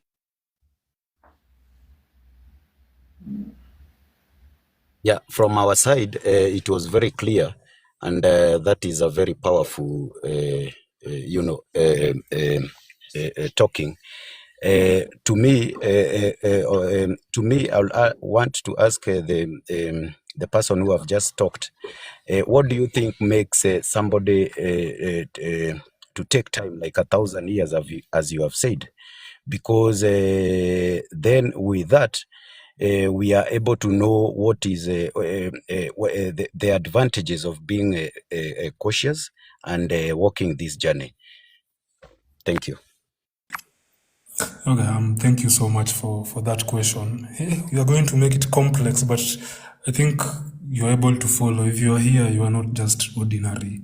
Everyone who is here, surprise, I think you're waking up, and that's a good thing. Exactly. First of all, they are what we call chakras. I think we are all familiar to that. If you are not, again, I've made videos about all of these things. Anything that exists in the material has an unmaterial form. That's what we call the spirit now. So your spiritual side is made up of 70% light. Your physical vessel, as we all know, is made up of 70% water or liquid. So I've said creation is already complete, and you are not just a human. You are as much spirit as you are matter. Your spirit comes from somewhere. Your spirit now comes from the cosmos, the star, or God. Your spirit descends to matter, and then now, once you are matter, you are supposed to transcend matter back to spirit. And this is how it is. Low vibrational spirit becomes matter, high vibrational matter becomes spirit. So you descended into earth, you will ascend back to heaven. So heaven is where the stars is. For a star to take a human vessel, it takes quite a bit of time. I'm just using 1,000 years for example. It could be more, it could be less. But the whole point is you have to wait and to set intention about what you're coming to do in this planet. So if in your past lifetime there are cycles that you did not complete, you will have to reincarnate, to come back, to finish that. After you've done all your will, then hapo ndio tunasema you'll go back to be spirit now 100%. But until you master yourself, then you'll still just be reincarnating. And self-mastery is what we are calling evolution. Imagine this. You are God, and you created everything and experienced everything that there is to experience. And it's like the more you live, the more creative you become. So you take, like we all exist in the mind of God. We are fragments of God. God is everyone and everything all together. We represent creation. Where was I going with this? So it takes that long because you are light, and for light to become matter, it takes time. So the time is completely subjective. But the same way you become matter is the same way you transcend back into spirit. So spirit into matter is what will now lead to you being born, of which that's also another conversation in itself. You go through the planets to the moon. You've heard the moon represents a womb, and it's a feminine force. So yeah, guys, I think it's a long conversation, but just let me know if to some extent I've answered you. If not, then bring me back to something that has captured you. It's what's your name? Mukiri. Yeah. Mukiri Mushene. Thank you so much. You have. And Avatar, we would want to follow your guidance. So we will not want to waste a lot of time on that. But it has gone directly. And thank you so much, brother, because at the same time we are one. What you don't know, is what I know.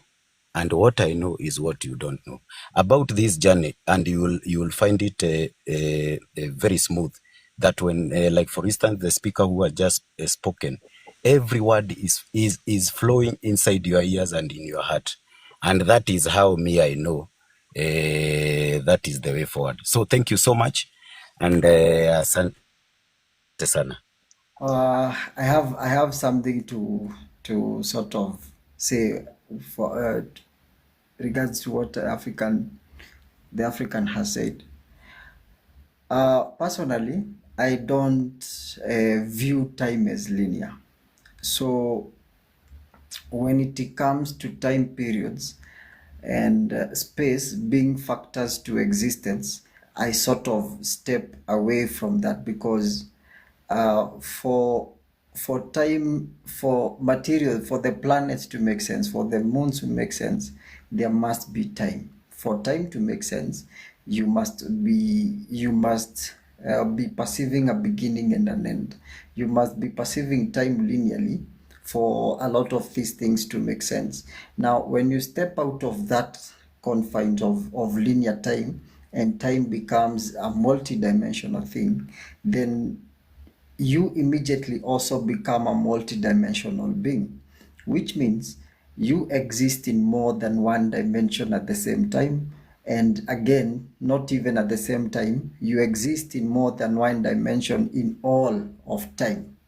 So when it comes, for example, to what the African is saying about there being a waiting period for someone to come to incarnate in this on this planet or on this plane of existence, I differ because that would give linear time.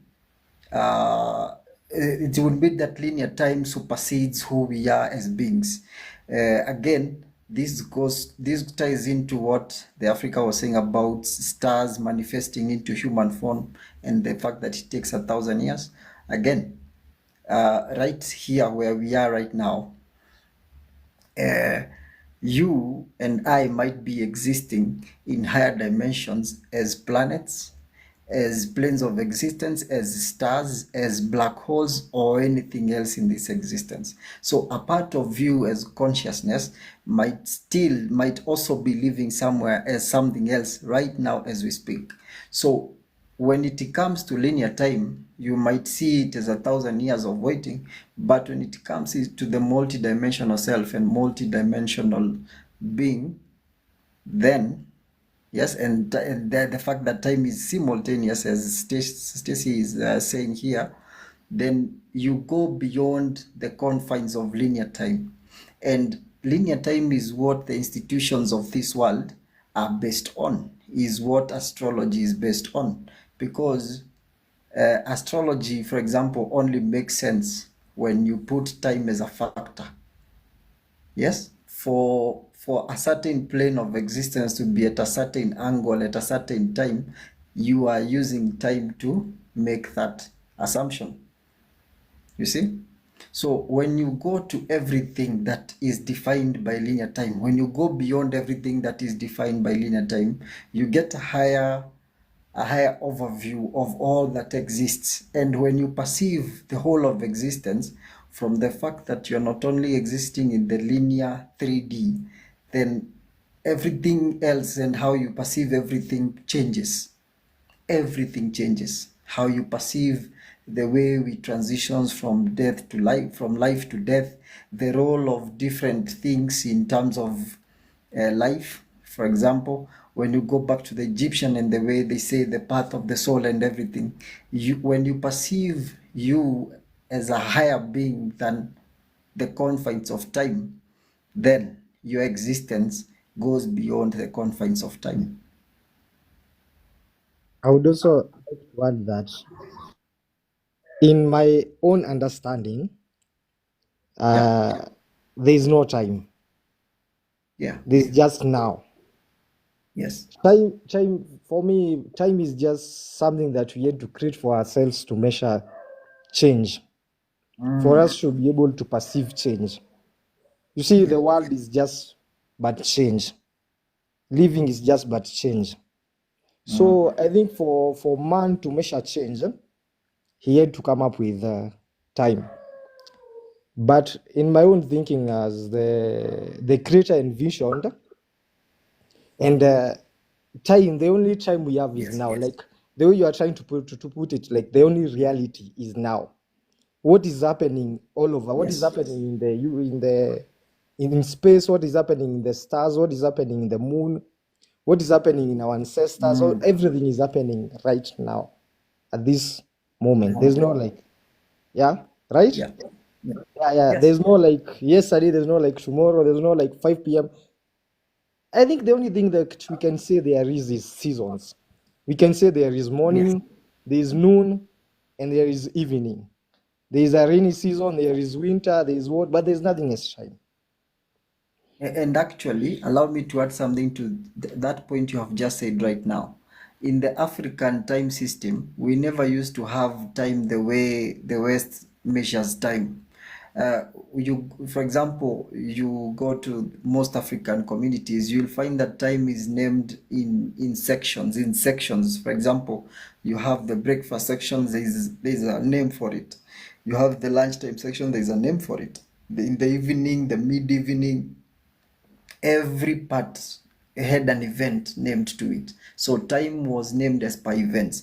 When you come to, say, for example, the year, you find that again, it's the event. You find that there is a month that is called the harvest month, the planting month, the month where it's cold, as in each and every one had was measured through events rather than digits or consecutive or continuous time.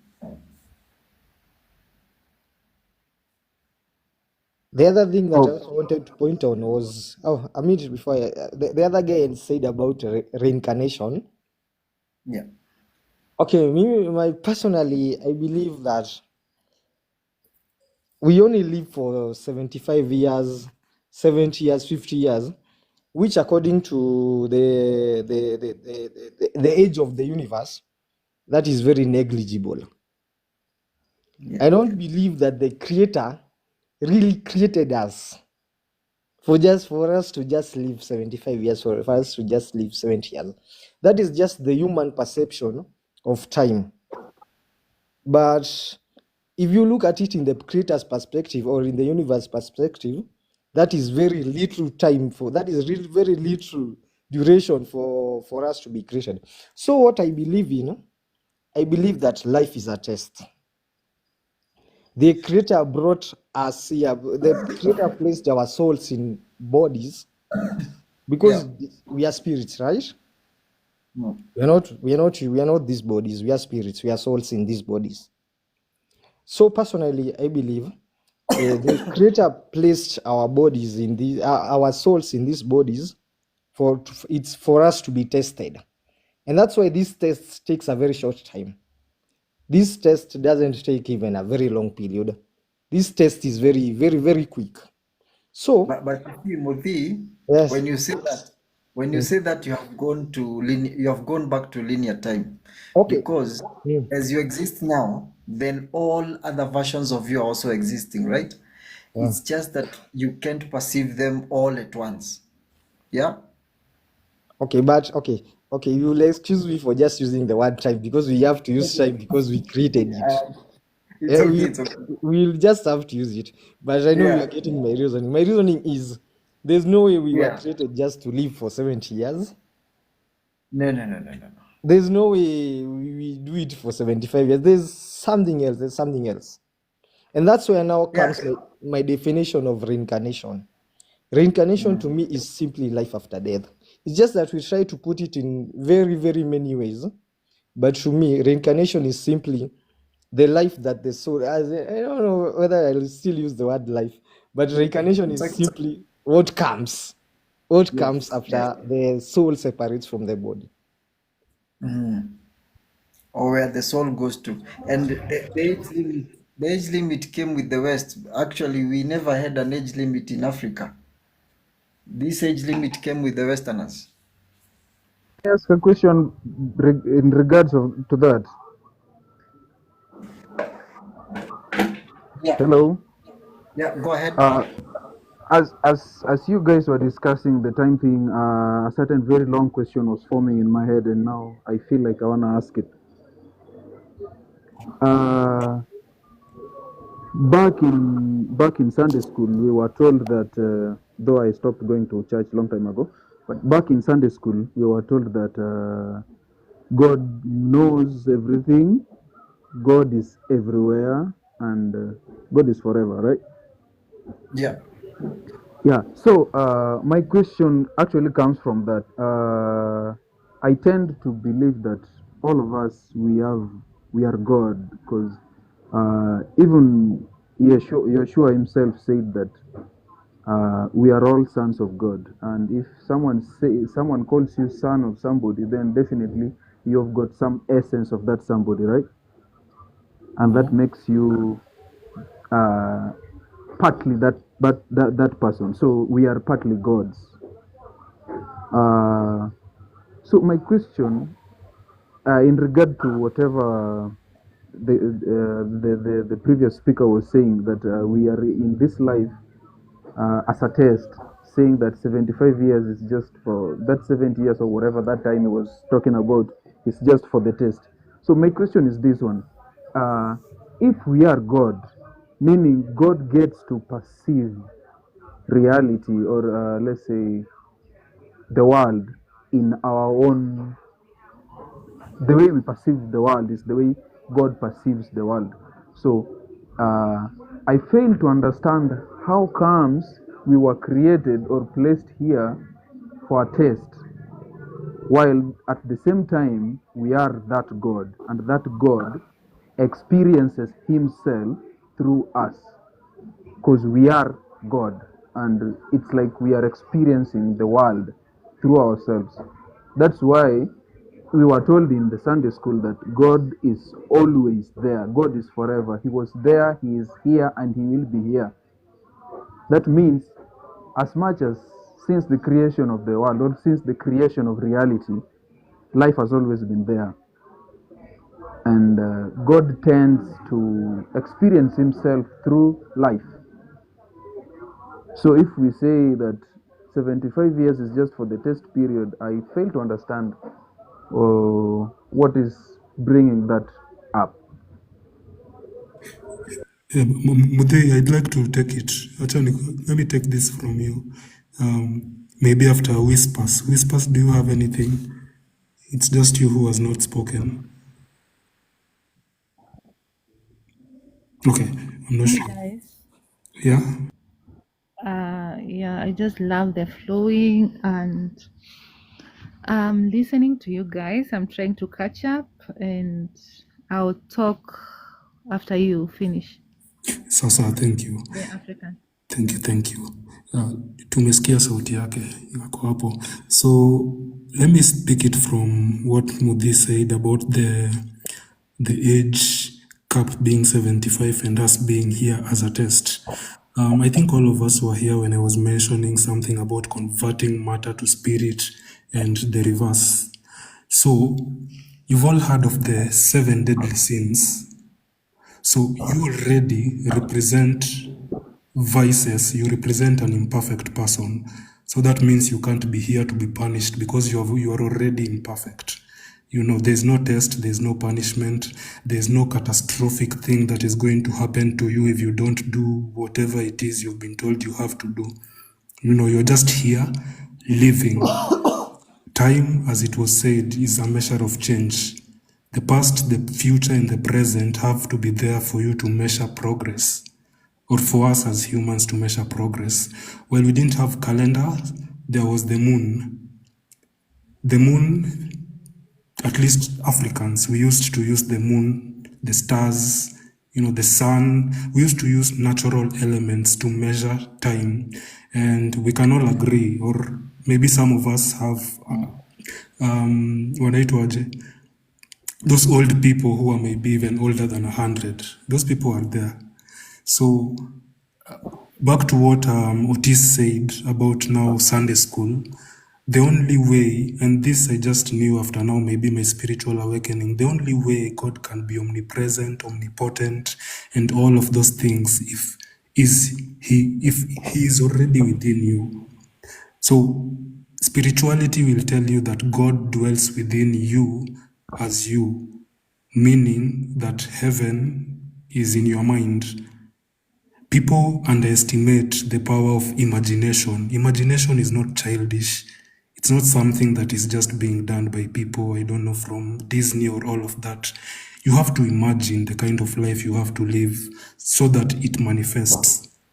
But when you limit yourself from imagining, you deprive yourself of power.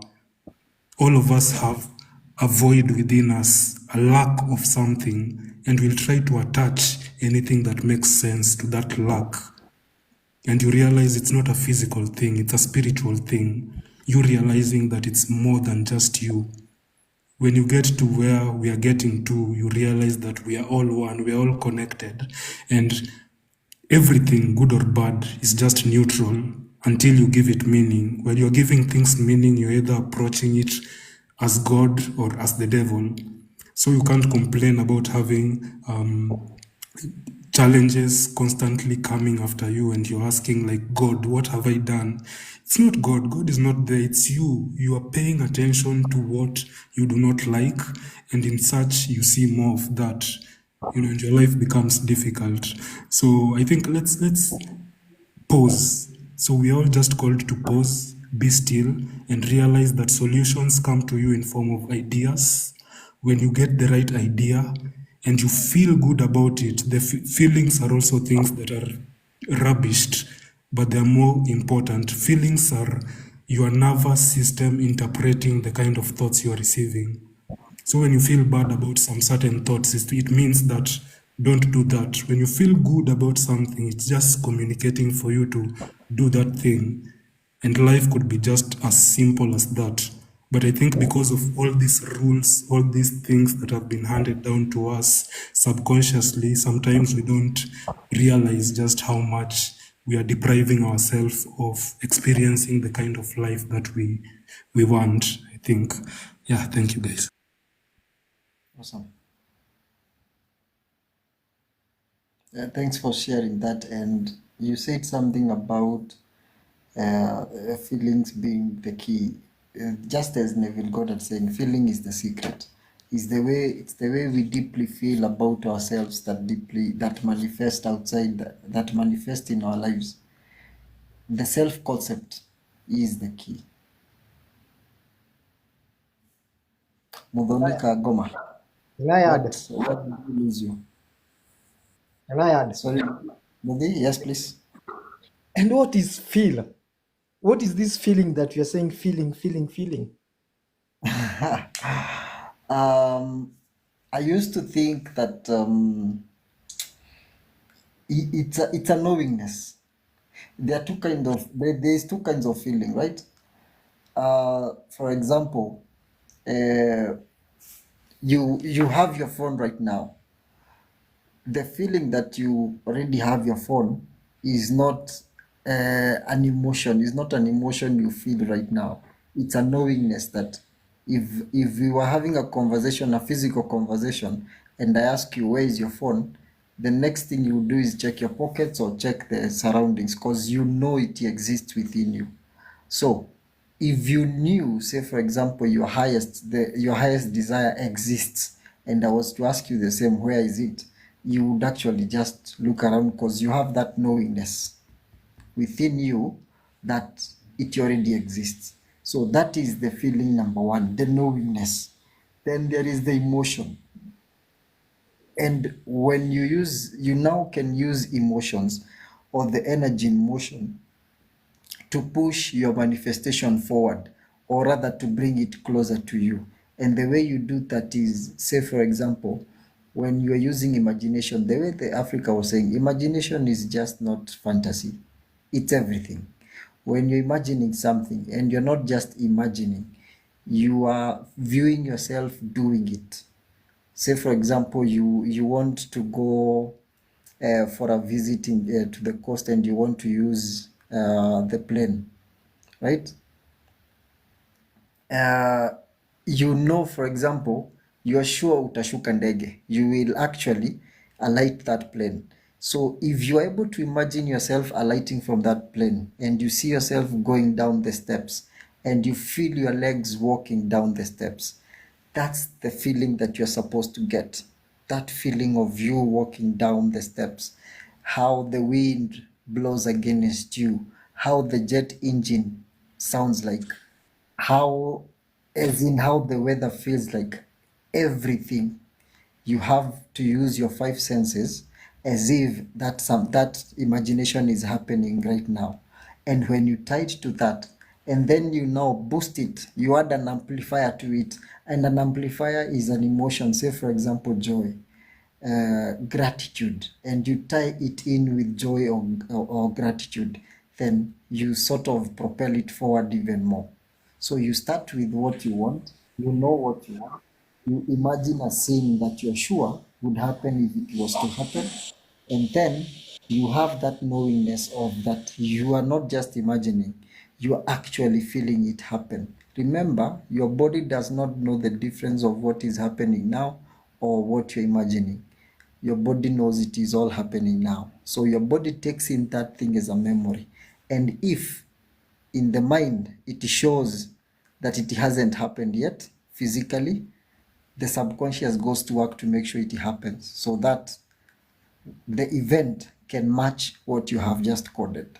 And that's how we manifest. Yeah, Avatar, and to add to what you're saying, Mude, I think this will also add towards answering you. I think when we say imagination and feel it before it happens, it seems so far-fetched. So remember, let's take the conversation back to consciousness. There's a law that we are all one, we are all connected. So you want, for example, to go for Mombasa for a holiday. You've not yet gone. There's the assumption part first. You have to imagine the place that you want to go. And it already exists because creation is already complete. So you have to go and research for places you want to stay. You have to see how much it's going to cost. You do the work that your vessel is supposed to do and get to the point where it shows you how much you need to spend, and then just shelve it. The money is going to come to you at the right time. Again, time is not linear, so it's going to happen when you let go. I hear that when we also attach to the outcome, most of the time we end up disappointed because we have set expectations and limits of how we want it to be delivered. Am I making sense? So 100%. sometimes it's not about the outcome, but it's about the intention. When you're intentional about the outcome, then it has no other alternative but to happen. Mude, thank you. On my end, the feeling is just a frequency that we use to connect with the creator. When you say I felt this, when you say my instincts told me this, when you say another thing that we are used to saying is coincidentally. For me, I always think feelings are only a frequency that allows your mind to connect with the upper realm, which is your creator. So that now those feelings are the way Avatar was explaining. Those feelings are now manifested through you when you feel them like through emotions. The emotions are the ones that heighten the feelings, right? But for me, my understanding, we have been talking about imagination, we have been talking about feelings, we have been talking about thoughts, we have been talking about everything. For me, I always view my mind as a receiver. My mind, the mind is somehow like an antenna. It's like the area to an upper realm, and that's why we always say the mind is a fragment of God, right? We always say like the mind is a piece of God. The mind is a piece of the Creator that everyone has, and that's why we always say that God is in everyone. By saying God is in everyone is just by saying everyone has the mind. And what is the mind? The mind is a piece of God. And the mind is everything. Without the mind, you are nothing. So to me, my mind is just like a receiver. It's just an antenna that I use to connect with the Creator. So I always tend to think how I do it, for you to receive, for me to connect with my creator, for me to connect with the right frequency, my mind must be still. My mind must be thoughtless. My mind must be calm. My mind must be empty. And that's why we are saying that when you manifest, when you want something so much, it doesn't happen. When you want life to go into a certain direction, it will never go mostly to that direction that you want. But when you stay still, when your work is just to receive, when you use your mind as just as a receiver, when your work is just to receive thoughts freely, that's why we always say that. Okay, I'm talking too much, but that's why in most instances, when you're not thinking, that's when the ideas come to you. Like ushaiona saa zingine when you postpone something and say like something is bothering you, then you postpone that thought. Later it's when you are like something just comes into your head out of nowhere. It's because you already took your mind to a certain frequency, to a certain direction. And when your mind is so free of thoughts, that's when the ideas come into you. So for me, because we have mentioned manifesting, so I guess that is the next topic we'll be going into. For me, I believe in being free of thoughts, in not wanting, in my mind being so calm so that it can receive, it can get to the right frequency to receive everything that I need without even asking for anything that I need.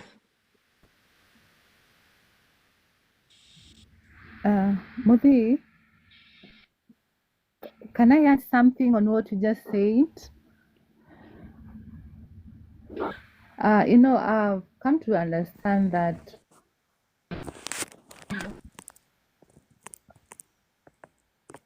whole heart is light, but by the end of the day, we are talking about the same thing.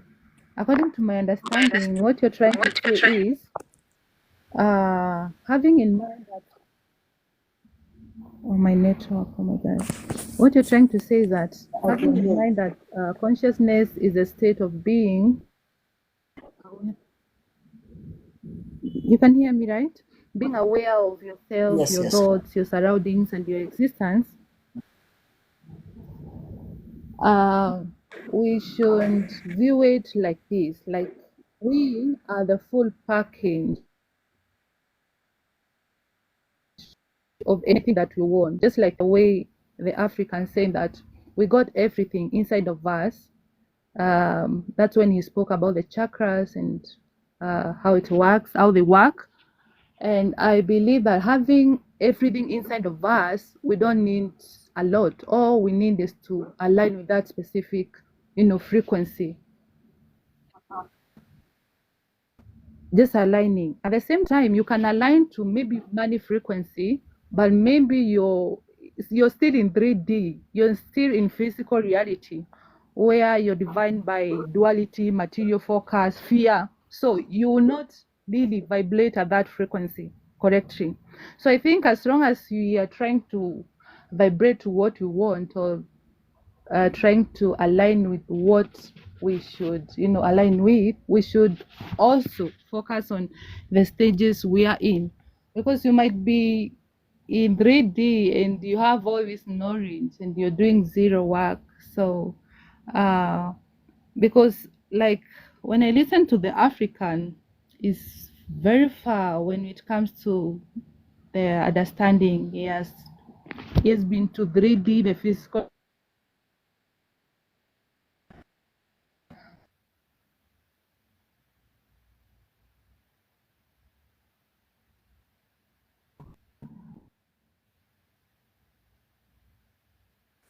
Whispers, we lost her.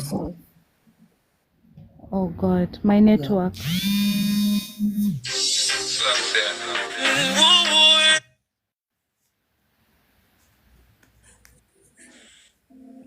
Whispers, try again. Sorry, we lost her bit, but I think Yeah, I got what you're saying, and allow me to add to what the both speakers have said.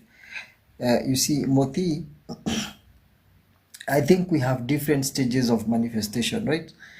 And the first stage is always desire, where you identify what you want.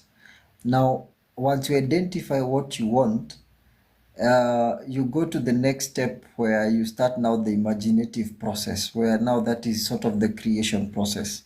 Then once you're done with that, and that is what Stacy was saying is hard, then detach with what it is that you have imagined and let it be. And now for the detaching is what I think Mothi was saying. You drop it and you go into, you allow now, you sort of empty your mind to become now the recipient of whatever it is you are manifesting. So I think there is the process. There is a process to it, and we are all speaking of say different stages of the same process. So if we are able now to marry that and see that well, this point of view is an essential part of the process, where you now release what it is that you're manifesting and allow it to come to you, where you drop into the silence and you go into meditation to allow the universe to bring the how towards you, right? And that's when you get the ideas. That's when you're pushed towards calling someone and you get this message or this phone call. So I think they are all processes towards getting what we want. Yeah, we allow the cosmic to work on it.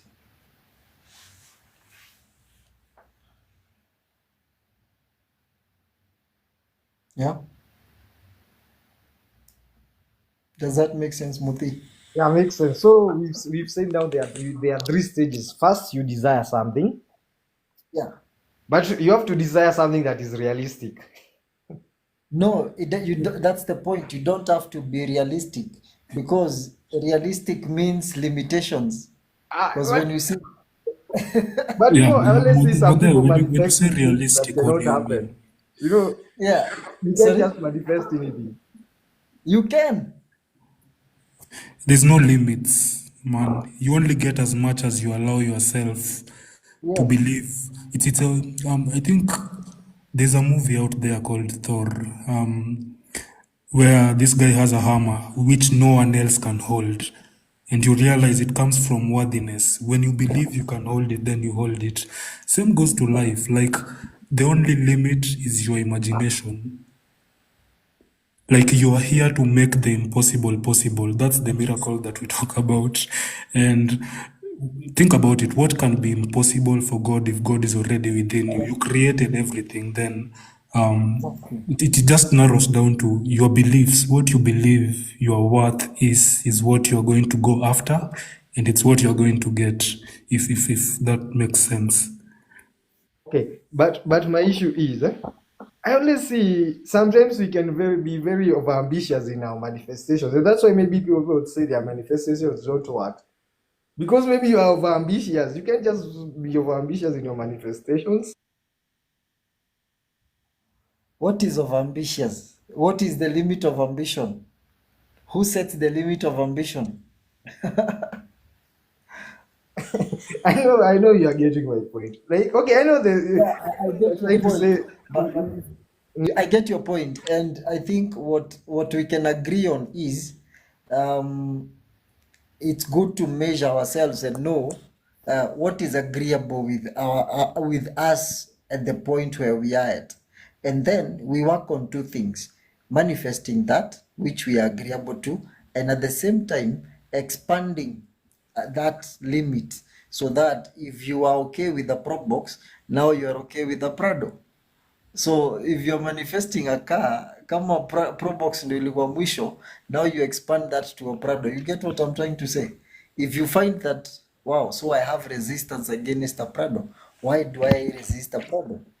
Why do I resist a big car, for example? I'm just giving an example, right? Yeah, allow me to say something before I leave, please. Yeah. On Yes. that case, on Mudi's case, uh, okay, according to me, the way I understand it is like whatever we desire, for instance, is maybe the Pro Box you just said. Yeah. There's always, let's say, something like a channel whereby it's switched on to that desire that you emit. If it's based on fear, if it's based on limitation, if it's based on anything else, you just Yeah. find yourself in that situation. So it doesn't matter, Movi, what is your mind? What is this you're thinking about? What is this thing that you're manifesting about? There are people who just sit down and, manifest fear and poverty, and that's what they get. Yeah. Yeah, so you just switch on to the channel. Unaenda kwa any TikTok that you feel like you fit in, like you love, you vibe with, and that's what your eyes will be, focusing on, and that will be your life. Bye, guys. See you next time. I love your vibe. I'm sorry, my Wi-Fi is stressing me today, and I hope next time it will be perfect. I love you all. See you next time. Good night, We'll Whispers. be on that. Bye, baby. Bye. Thank you. Can I add something on that? Yes, Yo, please, Kim, Kim. How are you? karibu bana. Moderator, can I add something on that? Yes, please. Yes, please. Thank you very much. Thank you very much. Now, as I have listened to what you have said about manifestation, and I think one of the things that hinder us from manifesting our desires is the conditioning of our minds, because most of us have been conditioned to different formation of societies, and maybe where you grew up or the environment you are living in,